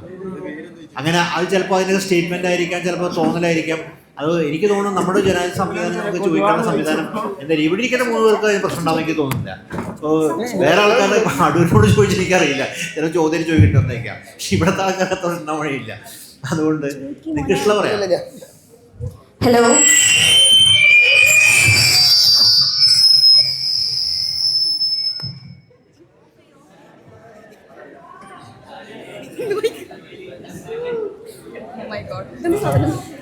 Hello hello hello Good afternoon. I would like to ask about what is your perspective about toxic masculinity? And I don't want you guys to speak in a very intellectual manner because the students might not understand your perspective. So please simplify it in a very basic, very simplified manner so that students can understand. That's my point. Thank you. ഇത് മലയാളത്തിൽ പറഞ്ഞാൽ മതിയോ? മതി മലയാളത്തിൽ പറഞ്ഞാൽ മതി. അപ്പോൾ ഞാൻ പറഞ്ഞ്, അതായത് ചോദിച്ചത് ടോക്സിക് മാസ്കുലിനിറ്റിയെ കുറിച്ചാണ്. എന്താണ് ടോക്സിക് മാസ്കുലിനിറ്റി എന്നാണ് ചോദ്യം. ടോക്സിക് മാസ്കുലിനിറ്റി എന്ന് പറയുന്നത്, ഒരു സിനിമയിലെ ഉദാഹരണം പറയാം. അതായത് നമ്മുടെ വന്ദനം എന്ന സിനിമ എല്ലാവരും കൊണ്ട് ആസ്വദിച്ച സിനിമയാണ് വന്ദനം. വളരെ പ്രധാനപ്പെട്ട മമ്മൂട്ടി മോഹൻലാലിൻ്റെ സിനിമകളിൽ ഏറ്റവും ശ്രദ്ധേയമായ സിനിമയാണ്. നമ്മളിപ്പോഴും പാട്ട് കണ്ട് എൻ്റെ തോന്നലനുസരിച്ചിട്ട് മലയാളത്തിൽ ടോക്സിക് മാസ്കുലിനിറ്റി ഏറ്റവും നന്നായി പ്രതിപാദിച്ച സിനിമയാണ് വന്ദനം. 2 കാര്യങ്ങളുണ്ട്. ഒന്ന്, അയൽപക്കത്തുള്ള താമസ സ്ത്രീയുടെ പിതാവ് ഏതൊരു കുറ്റക്കാരൻ ചെയ്യുന്നതിൽ ആ സ്ത്രീയെ സർവൈലൻസിന് നിരന്തരമായി വിധേയക്കുന്നു. ആ സിനിമയുടെ പ്രമേയതാണ്. നിങ്ങൾ നോക്കിയാൽ ആ സ്ത്രീയുടെ, ആ പെൺകുട്ടിയുടെ അല്ലെങ്കിൽ ആ യുവതിയുടെ പിതാവ് ഒരു ക്രിമിനൽ കേസിൽ പ്രതി ഒന്നെങ്കിൽ ആയിക്കോട്ടെ, അതാരെങ്കിലും ആവാം, പ്രതിയാണെന്ന പേരിൽ ആ യുവതിയുടെ ജീവിതത്തെ മുഴുവൻ സർവൈലൻസ് വിധേയക്കുന്നു പോലീസ് ഉദ്യോഗസ്ഥർ. 2, അവിടെ കഴിഞ്ഞില്ല. അത് ആ യുവതിയുടെ നിന്ന് വിവരം എക്സ്ട്രാക്ട് ചെയ്യാൻ വേണ്ടി, ഡാറ്റ എക്സ്ട്രാക്ട് ചെയ്യാൻ വേണ്ടി ആ യുവതിയുടെ പിന്നിൽ നിരന്തരമായിട്ട് ഫോളോ ചെയ്ത് അത് പ്രേമം നടിച്ചുകൊണ്ട് ഫോളോ ചെയ്ത്, അങ്ങനെ പ്രേമം ഇന്നത്തെ യുവതലമുറയ്ക്ക് ഉണ്ടാവില്ല. പിന്നെ നടന്നത് മാത്രമല്ല, ശാരീരികമായിട്ടും ഉപദ്രവിക്കുന്നുണ്ട് പല രംഗങ്ങളിലും. നിങ്ങൾക്കറിയാം, ഞാൻ ആ രംഗങ്ങളൊന്നും പറയേണ്ട ആവശ്യമില്ല. നിതംബത്തിൽ അടിക്കുന്ന മുതൽ വരെയുള്ള ശാരീരികമായിട്ടുള്ള ഹിംസാത്മകമായിട്ടുള്ള സെക്ഷലി പെർവേർഷൻ എന്നൊക്കെ കരുതിയിൽ അതിൽ പ്രവർത്തിക്കുന്നു. അപ്പോൾ അവിടെ എന്താ സംഭവിക്കുന്നത്? 2 കാര്യങ്ങൾ. ഒന്ന്, ഒരു യുവതിയെ ആ വീട്ടിലേക്ക് ടെലസ്കോപ്പൊക്കെ വെച്ചിട്ട് നോക്കുന്നത്. എന്തായാലും പറയുക, ടെലസ്കോപ്പല്ല, ഇതിന് സർവേസ് നടത്താനുള്ള വീട് വെച്ച് ആ വീടിനകത്തുള്ള നടക്കുന്ന കാര്യം മുഴുവൻ ചോർത്തുക. 2, ആ നിരന്തരമായ കുട്ടിയുടെ ആ യുവതി ജോലി ചെയ്യുന്ന സ്ഥലത്ത് അവർ റോട്ടിൽ നടന്നു പോകുമ്പോൾ എല്ലാം തന്നെ പിന്നിൽ നടന്ന് നിരന്തരമായിട്ട് അവരെ ട്രാക്ക് ചെയ്യുക, ഫോളോ ചെയ്യുക. അപ്പോൾ അവിടെ നടക്കുന്ന കാര്യം അതാണ് ടോക്സിക് എന്ന് വിളിക്കുന്ന ടോക്സിക് മാസ്കുലിനിറ്റി. ഏറ്റവും മലയാളത്തിലെ മലയാളത്തിൽ ഒരു കാലഘട്ടത്തിൽ ഏതാണ്ട് നോക്കുകയാണെങ്കിൽ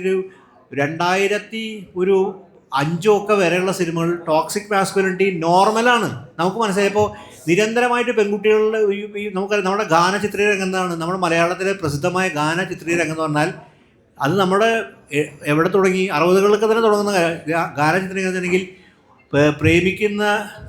തനിക്ക് പ്രേമം തോന്നുന്ന യുവതിയെ നിർബന്ധപൂർവ്വം പ്രേമിക്കാനായിട്ട് പിന്നിൽ നടന്ന് പാട്ടുപാടി ഉപദ്രവിക്കുക, പിടിച്ചു വലിക്കുക, തുണി പിടിച്ചു വലിക്കുക, ഇന്ന് നടക്കുന്ന കേസാണത്.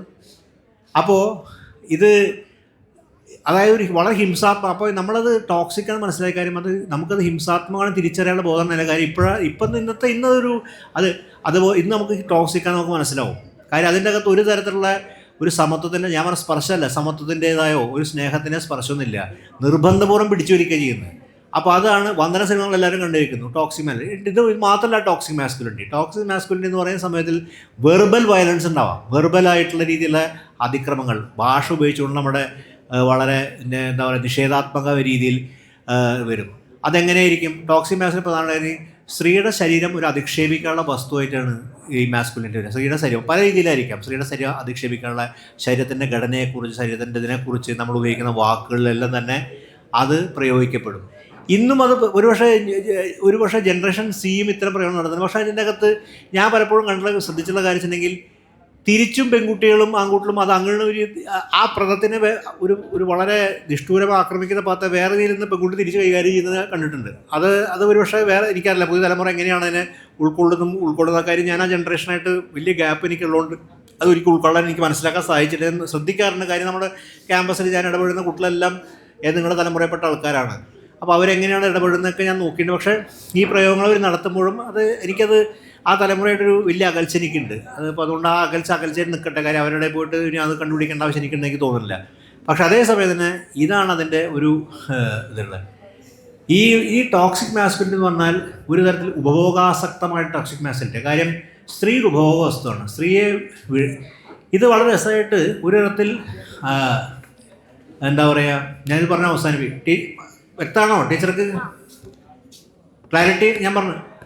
വേറെ ഒരു കാര്യം അനുബന്ധം പറയാം. ഈ ടോക്സിക് മാസ്കുലിനിറ്റി വേറെയും പല രീതിയിൽ മലയാളത്തിൽ സിനിമയിലും മാത്രമല്ല മലയാള സാഹിത്യത്തിലും വ്യാപകമായിട്ടുള്ളതാണ് ടോക്സിക് മാസ്കുലിനിറ്റി. ഞാനിപ്പോൾ ആ നോവലുകളുടെയും കഥകളുടെയും പേരൊന്നും എടുത്തു പറയില്ല. പല പ്രമുഖരായിട്ടുള്ള എഴുത്തുകാരും കഥയും ചെറുകഥയൊക്കെ എഴുതുന്ന സമയത്ത് ഇതൊരു നോർമൽ കണ്ടീഷനൊക്കെയാണ് ഇതിൻ്റെ അകത്ത് വരിക. സ്ത്രീകളെ സംബന്ധിച്ചിടത്തോളൊരു ഈ സ്ത്രീ ശരീരത്തെ ഉപഭോഗവസ്തുവായി കണ്ടുകൊണ്ട് ഇപ്പോൾ കാക്കനാടൻ നോവലുകളൊക്കെ വളരെ ആ രീതിയിൽ നമുക്ക് കാണാൻ പറ്റും. കാക്കനാടൻ നോവലുകളിലുണ്ട്, മുകുന്ദൻ്റെ നോവലുകളിലൊക്കെ തന്നെ കാണാൻ. ഇന്നൊരു എഴുത്തുകാരനത് എഴുതാൻ പറ്റില്ല. എഴുത്തുകാരൻ പൊളിറ്റിക്കലി കറക്റ്റായതുകൊണ്ടല്ല, കാരണം അയാളുടെ ഭാവുകത്തോടെ എല്ലാം നിൽക്കുന്നത് നമുക്ക് ചെയ്യാൻ പറ്റില്ല. ഇതുപോലെ തന്നെ ടോക്സിക് മാസ്കുലിനിറ്റി മുസ്ലിം സ്ത്രീകളുടെ പ്രതിനിധാനത്തിലും ഈ നമുക്ക് കാണാൻ പറ്റും. ഈ തട്ടത്തിൻ്റെ ഉപയോഗം ടോക്സിക്കായ രീതിയിൽ എങ്ങനെയാണ് ഇതാക്കുന്നുള്ള തുടങ്ങി ഒരുപാട് സിനിമകളുടെ ഒരു മുഹൂർത്തം കാണാൻ പറ്റും.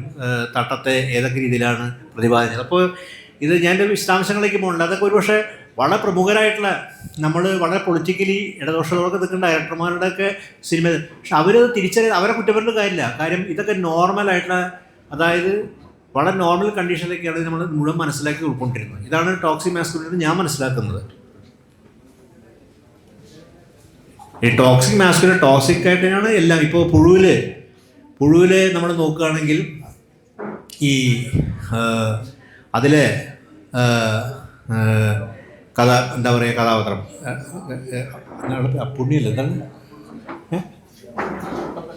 എന്താണ് പേര്, അപ്പുണ്യശ്ശിയുടെ കഥാപാത്രം. ആ പുണ്യശ്ശിയുടെ കഥാപാത്രത്തോട് അതിൻ്റെ ഇടവേളിൽ മുഴുവൻ. പക്ഷേ അതിനകത്തൊരു പ്രതിരോധത്തിൻ്റെ തലം അവിടെയാണ് ആ സിനിമ മറ്റ് സിനിമ വ്യത്യസ്തം. കാര്യം ഇത് നോർമലൈസ് ചെയ്ത പ്രതിരോധത്തിൻ്റെ തലം ഉയർത്തുന്നുണ്ട്. അവൻ്റെ അവിടെ പ്രതിരോധം അവിടെ ക്രിട്ടിക്കാവുന്നത്. പക്ഷേ ഈ ടോക്സിക്കായിട്ട് ഇടവേള നടത്തിക്കൊണ്ടിരിക്കുന്നതിൻ്റെ അകത്ത് ആ മനുഷ്യനെ തൻ്റെ ജാതിയുടെ പേരും തൻ്റെ ശരീരത്തിൻ്റെ പേരും നിരന്തരം അധിക്ഷേപയ്ക്ക് വിധേയമാക്കുമ്പോൾ അതും ടോക്സിറ്റി എന്നുള്ളത് ജീവിതത്തിൽ ഒരുപാട് തലങ്ങളിൽ പ്രയോഗക്ഷമായിട്ട് വരാം. നമ്മുടെ ജീവിതത്തിലും നമ്മുടെ കുടുംബത്തിൻ്റെ അകത്തും ടോക്സിറ്റി വേറെ ഇതിൽ പ്രയോഗക്ഷമാണ്.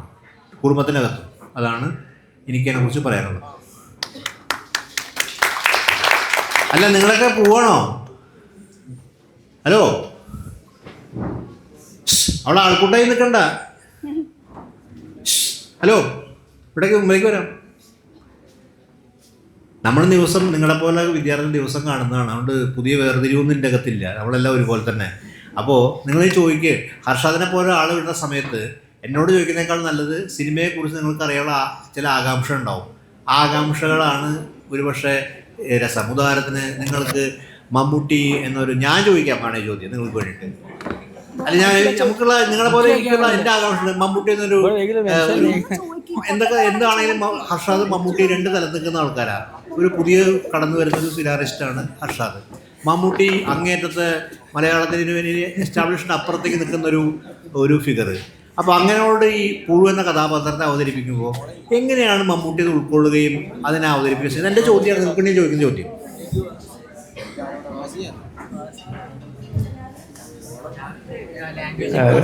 അവർ കൂടി അത് നിങ്ങൾക്ക് അങ്ങനെ ചോദ്യം ഉണ്ടോ? എന്താണ് ആ ചോദ്യം? എന്താണ് പറയൂ.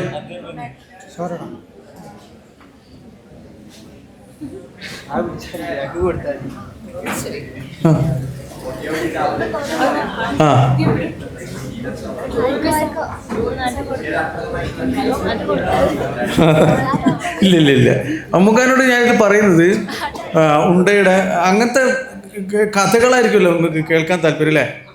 ഓക്കെ. അപ്പോൾ ഉണ്ടയുടെ ഷൂട്ടിങ്ങിൻ്റെ ഏതാണ്ട് ഒരു അവസാന ഘട്ടമായപ്പോൾ ഏതാണ്ട് നമ്മളെ സെറ്റിലുള്ള ഒരുവിധം എല്ലാവരും മമ്മൂക്കാനോട് കഥ പറഞ്ഞ് കഴിഞ്ഞിട്ടുണ്ട്, അടുത്ത കഥ. അപ്പോൾ ഞാൻ എൻ്റെ മനസ്സിൽ ഒരുപാട് കഥയുണ്ട്, പക്ഷേ അടുത്ത ഇമ്മീഡിയറ്റ് മമ്മൂക്കാനോട് എന്തെങ്കിലും പറയണം എന്നുള്ളൊരു ഒരു മൂഡിലൊന്നും ആയിരുന്നില്ല ഞാൻ. പക്ഷേ ഈ പുഴുവിൻ്റെ കഥ വേറൊരു, ഇപ്പം നിങ്ങൾ കണ്ട പുഴുവല്ലാതെ വേറൊരു ഫോമിൽ വേറൊരു രൂപത്തിൽ എൻ്റെ മനസ്സിൽ നേരത്തെ ഉണ്ട്, എഴുതി വെച്ച് തന്നെ ഉണ്ട്. ഇപ്പം നിങ്ങൾ കണ്ട പോലെ അല്ലാതെ വേറെ രൂപത്തിൽ. അപ്പോൾ ഈ മമ്മൂക്കായിട്ട് കുറച്ചുകൂടിയൊക്കെ പരിചയമായി കഴിഞ്ഞപ്പോൾ ഞാൻ ആ ഒരു സ്വാതന്ത്ര്യത്തിൽ ഒരു ദിവസം കാരമൽ കയറിയിട്ട് പിന്നെ ഞാൻ ഇങ്ങനെ ചോദിക്കുക ചെയ്തു. പിന്നെ ത്രൂ ഔട്ട് വില്ലനായിട്ടുള്ളൊരു റോള് ഒക്കെ ചെയ്യുമെന്ന്. അതായിരുന്നു എൻ്റെ ഫസ്റ്റ് ചോദ്യം. അപ്പോൾ എന്നോട് ചോദിച്ചു, അപ്പോൾ ആരാ നായകൻ? നായകനില്ല, നായകനൊരു കുട്ടിയാണ്. ആ കുട്ടിയുടെ പേഴ്സ്പെക്റ്റീവിലാണ് നിങ്ങളെ പേഴ്സ്പെക്റ്റീവിലായിരിക്കും സിനിമ എന്ന് പറഞ്ഞു. അപ്പോൾ എന്നോട് ചോദിച്ചു, അപ്പോൾ എനിക്ക് പെർഫോം ചെയ്യാനുണ്ടാവില്ലേ എന്ന് ചോദിച്ചു. തീർച്ചയായും അന്ന് എഴുതിക്കുന്നു. ഇത്രയേ ഉണ്ടായിരുന്നുള്ളൂ. പിന്നെ നമ്മൾ എഴുതാൻ തുടങ്ങുന്നു. എഴുതിക്കൊണ്ടിരിക്കുമ്പോൾ ഉള്ള പിന്നെ ഡിസ്കഷൻ വരുമല്ലോ. പിന്നീട് ഒരു ഫസ്റ്റ് ഡ്രാഫ്റ്റൊക്കെ ആയതിനു ശേഷം നമുക്ക് എൻ്റെ വീട്ടിൽ വെച്ചിട്ട് രതീന വന്നില്ല. രതീനോട് ചോദിച്ചിരുന്നു നിങ്ങൾ ഈ ചോദ്യം? രതീന വന്നിരുന്നില്ല, ഇതിൻ്റെ ഡയറക്ടർ. അപ്പോൾ ഞങ്ങൾ ഒരു 2-3 ദിവസം വളരെ വിശദമായ ഓരോ സീൻ ബൈ സീൻ വളരെ ഡീറ്റെയിൽ ആയിട്ട് മമ്മൂക്കയുമായിട്ട് ചർച്ച ഉണ്ടായിരുന്നു. ഞാൻ എൻ്റെ സഹ എഴുത്തുകാരുണ്ട് ഷർഫു സുഹാസ്.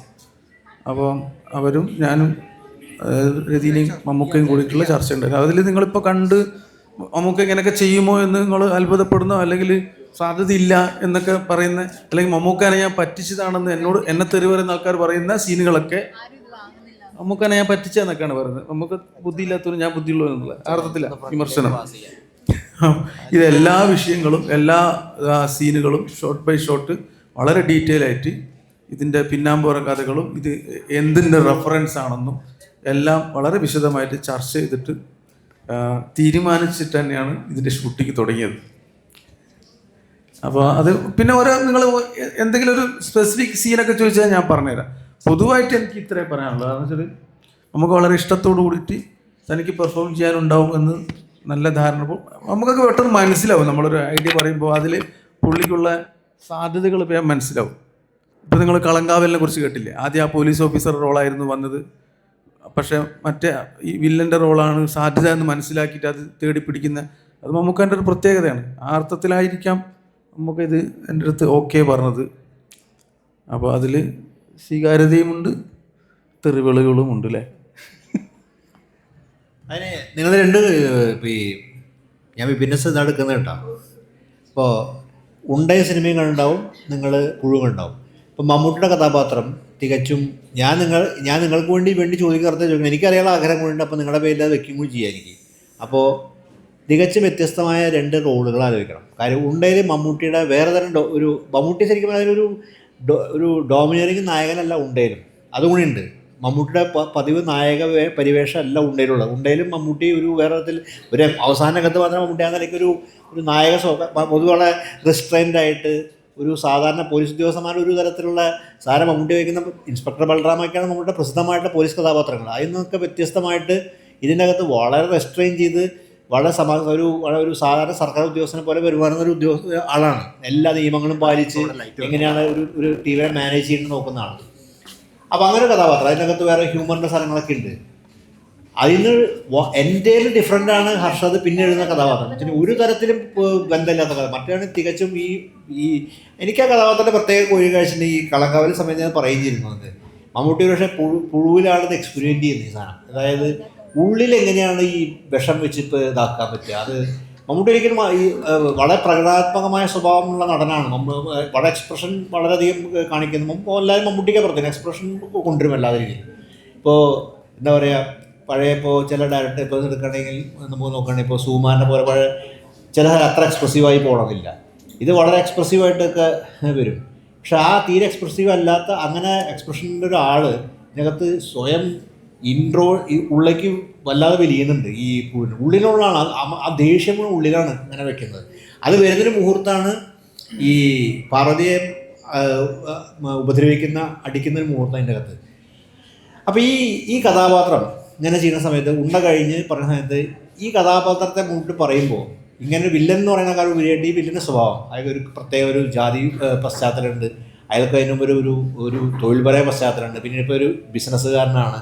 അതിലൊക്കെ എങ്ങനെയാണ് ഈ ആ കഥാപാത്രത്തിൻ്റെ ഒരു പ്രത്യേകത. അതായത് ഒരു വില്ലൻ എന്ന ഒരു റെഗുലർ വില്ലൻ മോഡിലല്ല അതിൻ്റെ കത്ത്. അങ്ങനെ ഒരു എന്താ പറയുക, ആൾക്കാരെ പോയി അടിച്ച് വീഴ്ത്തുക, അങ്ങനെ ഒരു വഴി എന്താ പറയുക, നമ്മൾ സ്ഥിരം കാണുന്ന വില്ലൻ്റെ പാറ്റേൺ അല്ലല്ലോ. നിങ്ങളെല്ലാം കണ്ടറിയാം പുള്ളിയിലെ കഥാപാത്രം അങ്ങനത്തെ ഒരു പതിവ് വില്ലൻ സ്വഭാവമുള്ള കഥാപാത്രമല്ല. അതായത് എല്ലാം ഇങ്ങനെ വേറെ വളരെ വയലൻ്റായിട്ട് നടക്കുന്ന ആളല്ല. ആ പക്ഷേ വയലൻസ് തന്നെ മുഴുവൻ ഉള്ളിലാണ്. അതപ്പോൾ അങ്ങനെ അതെങ്ങനെ അത് കമ്മ്യൂണിക്കേറ്റ് ചെയ്യുമ്പോൾ കുട്ടി എങ്ങനെയാണ് അത് അതിൻ്റെ റെസ്പോൺസ് ഉണ്ടായത്. ആ ഒരു പ്രത്യേക ട്രീറ്റ് ചെയ്യപ്പെട്ട വില്ലനാണത്. കാര്യം ഉള്ളിലാണ് ദേഷ്യം മുഴുവൻ. കാര്യം ഇടിക്കുക സ്ത്രീകളെ മുഴുവൻ റേപ്പ് ചെയ്യുക അങ്ങനത്തെ വില്ലനല്ലല്ലോ. അപ്പോൾ അത് പറയുമ്പോൾ കുട്ടി എങ്ങനെയാണ് റെസ്പോണ്ട് ചെയ്തത് എന്നുള്ളതാണ്. ഇത് ഞാൻ നിങ്ങൾക്ക് വേണ്ടി ചോദിക്കുന്നത് എനിക്കറിയാനുള്ള ചോദ്യം കൂടിയാണ്. നിങ്ങൾക്ക് എന്തെങ്കിലും ചേർക്കുകയാണെങ്കിൽ ചേർക്കാം. അല്ലെങ്കിൽ ഹർഷാദിന് കൊടുക്കും. ഇങ്ങനെയാണ് ഈ കഥാപാത്രമെന്ന്, പിന്നെ ഇത്തരം ജാതിയുടെ ഒരു പശ്ചാത്തലത്തിലാണ് ഈ കഥാപാത്രം വരുന്നത്. ഫസ്റ്റ് ഡ്രാഫ്റ്റ് ആയപ്പോഴാണ് നമുക്ക് കാണുന്നത്. അപ്പോൾ ഞാൻ പറയില്ല 3 ദിവസത്തെ ചർച്ച, ആ ചർച്ചയിലാണല്ലോ വളരെ വിശദമായിട്ട് ഈ പറയുന്ന എല്ലാ ആസ്പെക്ട്സും നമ്മൾ ചർച്ച ചെയ്തു. അപ്പോൾ പിന്നെ എനിക്കിത് നമുക്ക് നന്നായിട്ട് വായിക്കുകയൊക്കെ ചെയ്യുന്ന ഒരാളാണ്. ഒരുപാടൊന്നും ഡീറ്റെയിൽ ചെയ്യേണ്ടി വന്നിട്ടില്ല. പക്ഷെ ഒരു ഘട്ടത്തിലൊക്കെ നമ്മൾ ശ്രദ്ധിച്ചത്, ഇതിലെ പുഴുങ്ങൾ കണ്ടപ്പോൾ ഒരു സീനിൽ തന്നെ വ്യത്യസ്ത ഫേസസ് ഉണ്ട് പുള്ളിക്ക്. ലേഡാണ്, ഫ്ലാറ്റ് അല്ല പുള്ളിയുടെ പെരുമാറ്റങ്ങളൊന്നും. മകനോട് പെരുമാറുന്നതും അയൽവാസിയോട് പെരുമാറുന്നതും ഫ്ലാറ്റ്മേറ്റിനോട് പെരുമാറുന്നതും എല്ലാം വ്യത്യസ്തം. പക്ഷേ ഒരു സീനിൽ തന്നെ ഇതെല്ലാം ഫേസും വരുന്നുണ്ട്. അപ്പോൾ അത് മമ്മൂക്കയാണ് ചെയ്യുന്നത് എന്ന ഒരു ധൈര്യമുള്ളതുകൊണ്ടാണ് നമ്മൾ ആ ധൈര്യത്തിൽ എഴുതുന്നത്. ഒരു പക്ഷേ വേറെ ആരാന്ന് എനിക്ക് അത്ര ധൈര്യത്തിൽ എഴുതാൻ പറ്റിക്കൊള്ളുന്നില്ല. പുള്ളിൻ്റെ കിട്ടും അത് ഉണ്ട ചെയ്ത് മമ്മൂക്ക പെർഫോം ചെയ്യുന്നത് കണ്ടതിൻ്റെ ഒരു ആത്മവിശ്വാസത്തിലാണ് അത് എഴുതുന്നത്. പക്ഷേ നമ്മൾ ഡിസ്കഷൻ പോകുമ്പോൾ ചില സീനുകളിൽ, പ്രത്യേകിച്ചും മകനുമായിട്ടുള്ള ചില സീനുകൾ മുറുകി അവസാനം മകൻ തന്നെപ്പോലെ ആവാനാണ് മകനെ അയാൾ ശ്രമിച്ചുകൊണ്ടിരിക്കുന്നത്. പക്ഷേ താൻ അങ്ങനെ ശ്രമിക്കുന്നുണ്ട് എന്നുള്ളത് മകനോ മറ്റുള്ളവരോ അറിയാനും പാടില്ല. ഇങ്ങനെ ഒരു ഭയങ്കര കോംപ്ലക്സ് ആയിട്ടാണല്ലോ പുള്ളി ജീവിക്കുന്നത്. അപ്പോൾ ചില സ്ഥലത്ത് ചില ഡയലോഗുകൾ, ചില സീക്വൻസുകൾ നമ്മൾ എഴുതിയത് വായിക്കുമ്പോൾ ഇത് ഒരു ലെവലിൻ്റെ അപ്പുറത്തേക്ക് അങ്ങോട്ടോ ഇങ്ങോട്ടോ ചാടിപ്പോകാൻ സാധ്യത വളരെ നേരോ ലൈനാണ്, തിൻ ലെയറാണ്. പ്രത്യേകിച്ച് എന്താ വെച്ചാൽ ഇയാളൊരു സൈക്കോ ആണെന്ന് പ്രേക്ഷകർ തെറ്റിദ്ധരിച്ച് പോകാൻ സാധ്യത വളരെ എളുപ്പത്തിൽ ഉണ്ട്.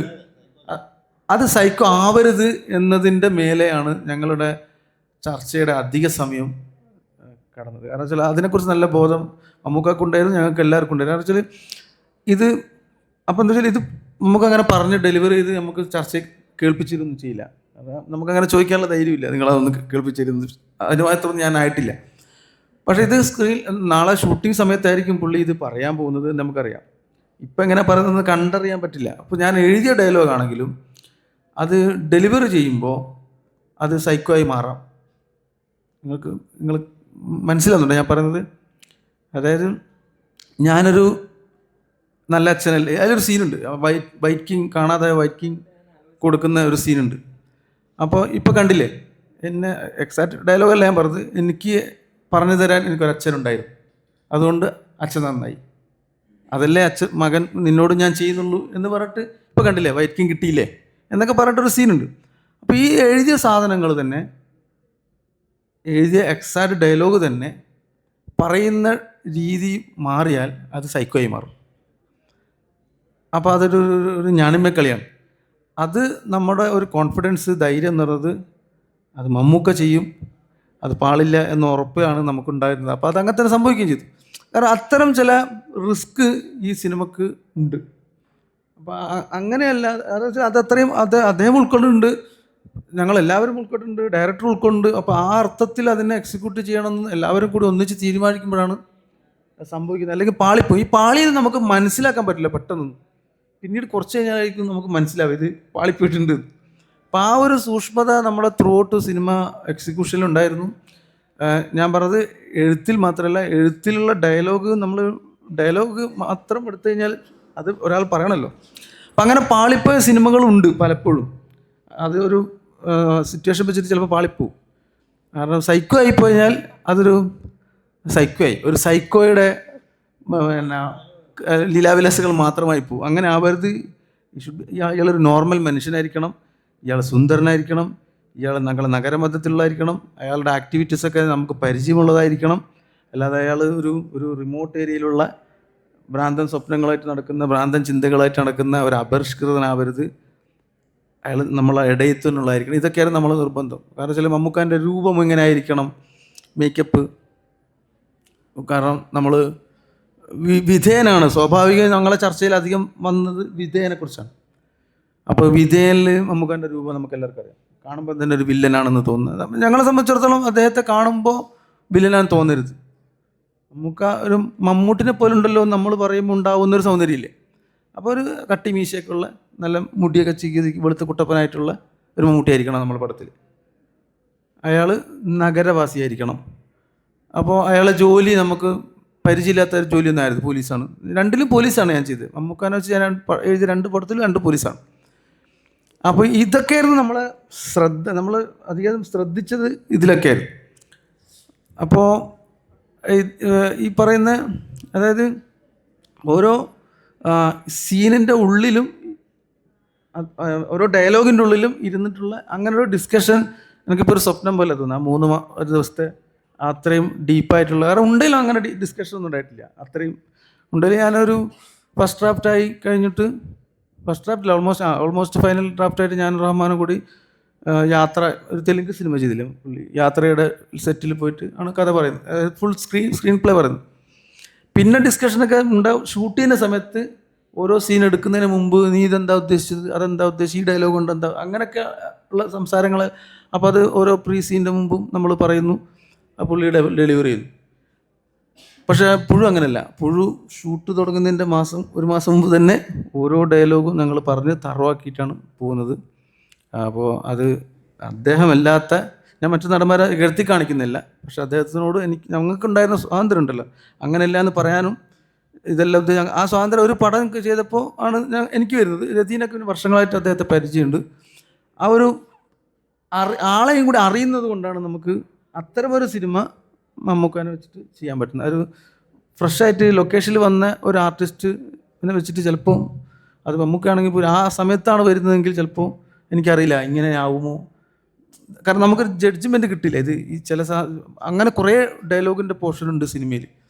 ഒന്ന് അങ്ങോട്ടോ ഇങ്ങോട്ടോ ആയിപ്പോയാൽ അർത്ഥം തന്നെ മാറിപ്പോകുന്ന ചില സാധനങ്ങളൊക്കെ ഉണ്ട്. അപ്പോൾ പിന്നെ മമ്മൂക്ക തന്നെ മറ്റു ആർട്ടിസ്റ്റുകളെ അങ്ങനെയല്ല ഇങ്ങനെ പറയണമെന്ന് തിരുത്തുന്ന സന്ദർഭങ്ങളുണ്ടായിട്ടുണ്ട്.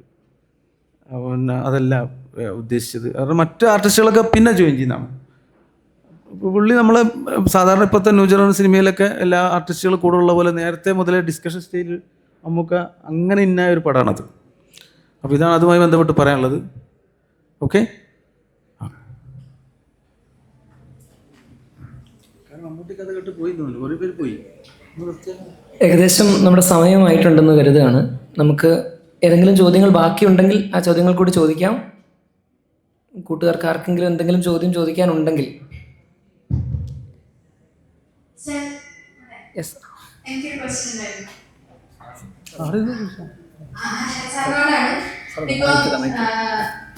നമുക്ക് ക്രിയേറ്റീവ് ഫ്രീഡം എന്ന് പറഞ്ഞൊരു കാര്യമുണ്ടല്ലോ. അപ്പോൾ ഈ സോഷ്യൽ റെസ്പോൺസിബിലിറ്റീസും ക്രിയേറ്റീവ് ഫ്രീഡവും തമ്മിൽ മീറ്റ് ചെയ്യുന്ന സമയത്ത്, സ്ക്രിപ്റ്റ് എഴുതുന്ന സമയത്ത് എന്തെങ്കിലും തരത്തിലുള്ള സാക്രിഫൈസസ്, അതായത് സാറ് വിചാരിച്ച പോലെ ചെയ്യാൻ പറ്റാതെ വരുന്ന, അല്ലെങ്കിൽ ആ കഥയുടെ മൊത്തം ആ ഒരു കണ്ടന്റ് ഉൾക്കൊള്ളിക്കാൻ പറ്റാതെ എന്തെങ്കിലും മാറ്റങ്ങൾ വരുത്തേണ്ടി വന്നിട്ടുണ്ടോ? അല്ലെങ്കിൽ ഇപ്പൊ ഈ ക്രിയേറ്റീവ് ഫ്രീഡവും ഈ സോഷ്യൽ റെസ്പോൺസിബിലിറ്റീസും സൊസൈറ്റിയിൽ ഒരു നെഗറ്റീവ് ആയിട്ടുള്ള ഒരു സംഭവം വരുത്താതെ ഇത് ബാലൻസ് ആക്കി വെക്കുന്നത് എങ്ങനെയാണ്? മേക്കിംഗ് സമയത്ത് എഴുതിയ സാധനങ്ങൾ കോംപ്രമൈസ് ചെയ്ത് വന്നിട്ടുണ്ടോന്നാണോ ചോദ്യം? അതെ, അത് അങ്ങനെ എന്തെങ്കിലും ഒരു സംഭവം പ്രശ്നം വന്നിട്ട് ചേഞ്ചസ് വരുത്തേണ്ടി വന്നിട്ടുണ്ടോ? അല്ലെങ്കിൽ അത് എങ്ങനെയാണ് അങ്ങനത്തെ ഒരു പ്രശ്നം വരാതെ ഒരു സ്ക്രിപ്റ്റ് തയ്യാറാക്കുന്നത്?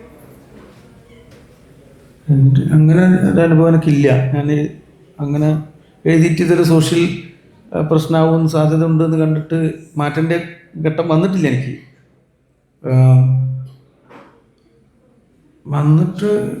അങ്ങനെ വന്നിട്ടില്ല ഇതുവരെ ഉള്ളതിലൊന്നും. അല്ലാതെ സാങ്കേതികമായ കാരണങ്ങളൊക്കെ എഴുതിയ സീനുകൾ ചിലപ്പോൾ ഷൂട്ടിംഗ് സമയത്ത് ഒഴിവാക്കിയ സീനുകളുണ്ട്. അല്ലെങ്കിൽ ഇല്ല, അത് ആദ്യം തുടക്കത്തിൽ നമ്മൾ അസ്വസ്ഥരാകും, നമ്മൾ അത്ര എക്സ്പീരിയൻസ് ഇല്ലാത്ത ആളല്ലേ. പിന്നെ ഇപ്പോൾ ഞാൻ യൂസ്ഡായി, അത് ഓക്കെയാണ്, അതൊക്കെ അതിൻ്റെ പ്രോസസ്സിൻ്റെ ഭാഗമാണെന്നുള്ള. അപ്പോൾ അത്തരം നിരവധി സന്ദർഭങ്ങൾ എനിക്കുണ്ടായത്. ഞാനിപ്പോൾ ഒരു സീരീസ് ചെയ്തിരുന്നു, ഇറങ്ങാൻ പോകുന്നുള്ളൂ, 9 എപ്പിസോഡുള്ള സോണി ലിവിൽ വരുന്ന സീരീസ് ഉണ്ട്. ആ സീരീസിൻ്റെ വർക്കിലാണ് എനിക്ക് ഇത്തരം സന്ദർഭങ്ങൾ ഒരുപാടുണ്ടായിട്ടുള്ളത്. കാരണം വെച്ചാൽ അത് UAP ബേസ് ചെയ്തിട്ട് അണ്ടർ ട്രയൽ പ്രിസണേഴ്സിനെ കുറിച്ചുള്ളൊരു കഥയാണ്.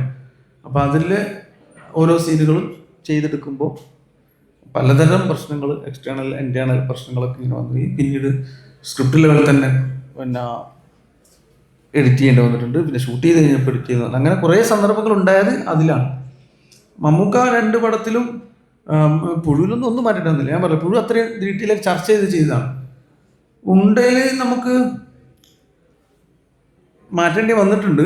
മാറ്റേണ്ടി വന്നതെന്ന് വെച്ചാൽ ഉണ്ടയിലെ ഏറ്റവും അവസാനം ഇങ്ങനെ ആയിരുന്നില്ല. ഏറ്റവും അവസാനം ഉണ്ട കണ്ടിട്ടുണ്ടോ നിങ്ങൾ ആരെങ്കിലും സിനിമ? അപ്പോൾ ഇലക്ഷനൊക്കെ കഴിഞ്ഞ് ബോംബേറും പരിപാടികളും എല്ലാം കഴിഞ്ഞിട്ട് ഈ ടാമ്പർ ചെയ്യപ്പെട്ട AVM മെഷീൻ പട്ടാളക്കാർക്ക് കൊടുത്ത് മണിസാറും ടീമൊക്കെ തിരിച്ചു പോകുമ്പോൾ ഇവർ മുമ്പ് വന്നിറങ്ങിയത് 27 പേര് വന്നിറങ്ങിയ ഛത്തീസ്ഗഡിലൊരു വനാന്തരത്തിൽ വന്നിട്ട് അവിടെ നിന്നാണല്ലോ ഒരു 3 വിഭാഗമായിട്ട് പോകുന്നത്. അവിടത്തേക്ക് ഒരു ജോയിൻ ചെയ്യും. അപ്പോൾ അവർ ജോയിൻ ചെയ്യുമ്പോൾ അപ്പുറത്തെ ടീം ചോദിക്കുക, മണിസാറെ അവിടെ പിന്നെ പ്രശ്നങ്ങളൊക്കെ ഉണ്ടായിരുന്നു കേട്ടല്ലോ, ബോംബൊക്കെ പൊട്ടിയത് കേട്ടല്ലോ എന്ന് പറയുന്നു. അപ്പോൾ അതിന് മറുപടി പറഞ്ഞ ശേഷം വേറൊരാളെ ചോദിക്കും, എങ്ങനെ ഉണ്ടായിരുന്നു ഇലക്ഷൻ ഉണ്ടേ? ഇങ്ങനെയായിരുന്നു അതിൻ്റെ ക്ലൈമാക്സ്. അത് നമ്മൾ ഛത്തീസ്ഗഡിൽ അങ്ങനത്തെ ഒരു ലൊക്കേഷൻ കണ്ടിട്ട് ഇഷ്ടപ്പെട്ടു. അതുപോലത്തെ ഒരു ലൊക്കേഷൻ ഇവിടെ കിട്ടിയില്ല പിന്നെ. അപ്പോൾ നല്ല രസമുള്ള, അതായത് ഒരു കാടിന് നടക്കുക ഒരു 3 കൂടി ഒരു, അപ്പോൾ അങ്ങനത്തെ ലൊക്കേഷൻ ഇവിടെ എവിടെയും നോക്കാനും സമയമില്ല. അത് ഷൂട്ട് തുടങ്ങിയ ശേഷം മമ്മൂക്ക അങ്ങോട്ട് വരാൻ സാധ്യമല്ല എന്നുള്ളൊരു, ഛത്തീസ്ഗഡിലേക്ക് മമ്മൂക്കാനെ കൊണ്ടുപോകാൻ പറ്റും ഞങ്ങൾക്ക് ആർക്കും ഒരു ധൈര്യമില്ല. കാരണം ഡെയിലി എന്നോണം ഇങ്ങനെ മാവോയിസ്റ്റ് വേട്ടയും ആളുകളെ കൊല്ലലൊക്കെ നടക്കുന്നുണ്ട്. അത് സാങ്കേതികമായിട്ട് മാറ്റി വെച്ചതാണ്. അങ്ങനെയല്ലാതെ വേറെ എനിക്ക് ഉണ്ടായിട്ടില്ല. ഈ ചോദ്യത്തെ വേറെ ഇതിലൊന്ന് മാറ്റിക്കഴിഞ്ഞാൽ ഒരു പ്രധാനപ്പെട്ട കാര്യം ഇവിടെ ചർച്ചയിൽ ചെയ്യാവുന്ന ഒരു കാര്യമാണ്. ഇത് സമയം വളരെ കുറവേ ഉള്ളൂ. ഈ ചോദ്യം ഹർഷാദിൻ്റെ മാത്രം ചോദ്യമല്ല. ഈ ചോദ്യം സിനിമയെ ബന്ധപ്പെട്ട് ഉയർന്ന ചോദ്യമാണ്. ക്രിയേറ്റീവ് ഫ്രീഡം, ഒരു ഡയറക്ടറുടെയും സ്ക്രിപ്റ്ററുടെയും ക്രിയേറ്റീവ് ഫ്രീഡം, സോഷ്യൽ റെസ്പോൺസിബിലിറ്റിനേക്കാൾ അതിനൊപ്പം തന്നെ സെൻസർ ബോർഡ് എന്ന സാധനം എങ്ങനെയാണ് സിനിമയെ കൈകാര്യം ചെയ്യുന്നതാണ് എൻ്റെ ചോദ്യം. അപ്പോൾ സെൻസർ ബോർഡിനെ മനസ്സിൽ കണ്ടുകൊണ്ട് സ്ക്രിപ്റ്റ് എഴുതാൻ പറ്റുമോ? അതിൽ സെൻസർ ബോർഡ് ഇന്ന കട്ട് ചെയ്യാൻ ഇന്ന കാര്യങ്ങളൊക്കെ ഇടപെടുന്നു വെച്ചാൽ മനസ്സിൽ ഒരു സ്വാഭാവികമായിട്ടും ഒരു സോഷ്യൽ ബീയിങ് തന്നെയാണ് ഒരു ഡയറക്ടറും ഒരു സ്ക്രിപ്റ്റ് റൈറ്ററും. അപ്പോൾ ഈ സമൂഹത്തിൽ അത് പ്രത്യേകിച്ച് കമേഴ്ഷ്യലായിട്ട് റിലീസ് ചെയ്യാൻ പോകുന്ന സിനിമയാണെങ്കിൽ എന്തൊക്കെ തരത്തിൽ അതിൻ്റെ പ്രത്യേകതകളുണ്ടാവും, ഏതൊക്കെ സ്വീകരിക്കപ്പെടുന്ന കുറിച്ചൊക്കെ അബോധത്തിലെങ്കിലും നമ്മൾ അതിൻ്റെ കൺസേൺ ഉണ്ടായിരിക്കും. ഇവിടെ പ്രധാനപ്പെട്ട കാര്യം ഹാൽ എന്ന സിനിമയെ ബന്ധപ്പെട്ട് നമ്മൾ പറഞ്ഞൊരു കാര്യമാണ് സമീപകാലത്ത്. ഇനി വരാൻ പോകുന്ന ഡയറക്ടറെ സംബന്ധിച്ചും സ്ക്രിപ്റ്റ് റൈറ്ററെ സംബന്ധിച്ചും ഈ ക്രിയേറ്റീവ് ഫ്രീഡത്തെ എങ്ങനെ ബാധിക്കും എന്നുള്ളതാണ് ഈ ചോദ്യം നമ്മൾ ശരിയായി ചോദിക്കുമ്പോൾ നമുക്ക് മനസ്സിലാവുന്നത്. ഹാൽ എന്ന സിനിമ 3 തവണ കോടതി കയറി.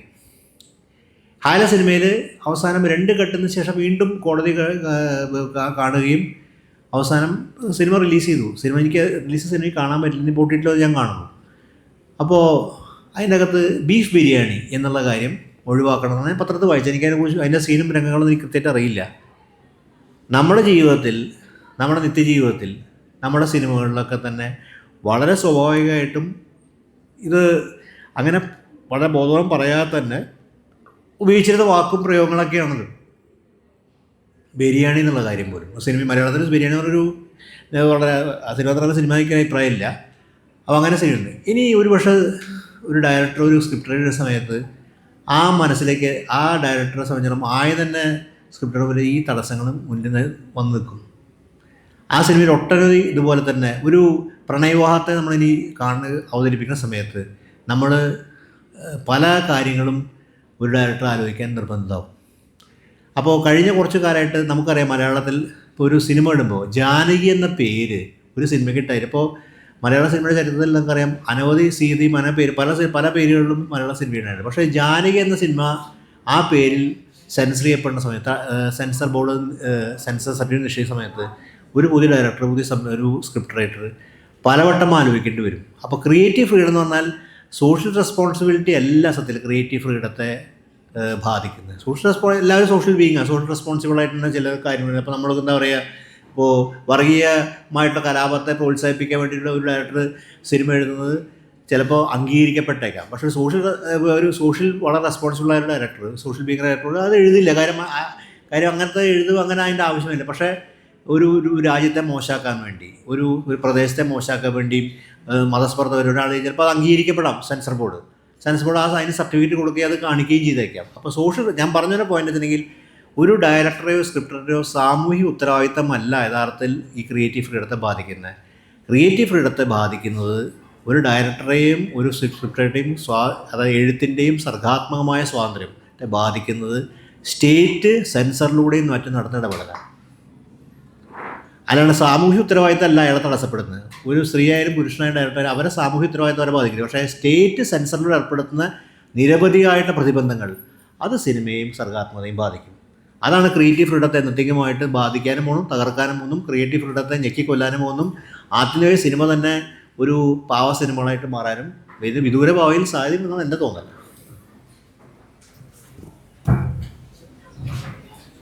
ഇനി ചോദ്യങ്ങളൊന്നും ഉണ്ടാവില്ല എന്ന് കരുതുകയാണ്. സമയത്തിൻ്റെ ഒരു കുറവുള്ളത് കൊണ്ട് തന്നെ അവസാനിപ്പിക്കാമെന്ന് കരുതുന്നു.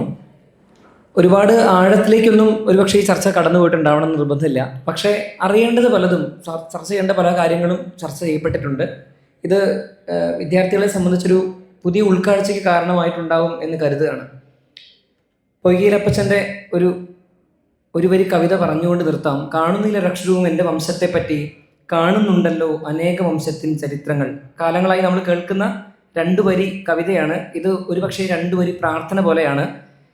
പുഴു എന്നുള്ള സിനിമ, അതുപോലുള്ള സിനിമകളെല്ലാം ഒരു തരത്തിൽ പറഞ്ഞാൽ ഇത്തരത്തിൽ സ്വീകാര്യമായിരുന്ന പല കാര്യങ്ങളെയും പ്രതിസ്ഥാനത്ത് നിർത്തിക്കൊണ്ട് എവിടെയാണ് നമ്മൾ നിൽക്കുന്നതെന്നുള്ള ചില കണ്ണാടി കാഴ്ചകൾ നമുക്ക് തരികയാണ് ചെയ്തത്. ഇത്രയും മനോഹരമായ ചർച്ച കാഴ്ചവെച്ച 2 പേർക്കും നന്ദി പറഞ്ഞുകൊണ്ട്, ഇങ്ങനെ സംഘടിപ്പിച്ച ഈ ഒരു ലിറ്ററേച്ചർ ഫെസ്റ്റ് സംഘടിപ്പിച്ച MES കോളേജിനും നന്ദി പറഞ്ഞുകൊണ്ട് അവസാനിപ്പിക്കട്ടെ. Thank you so much.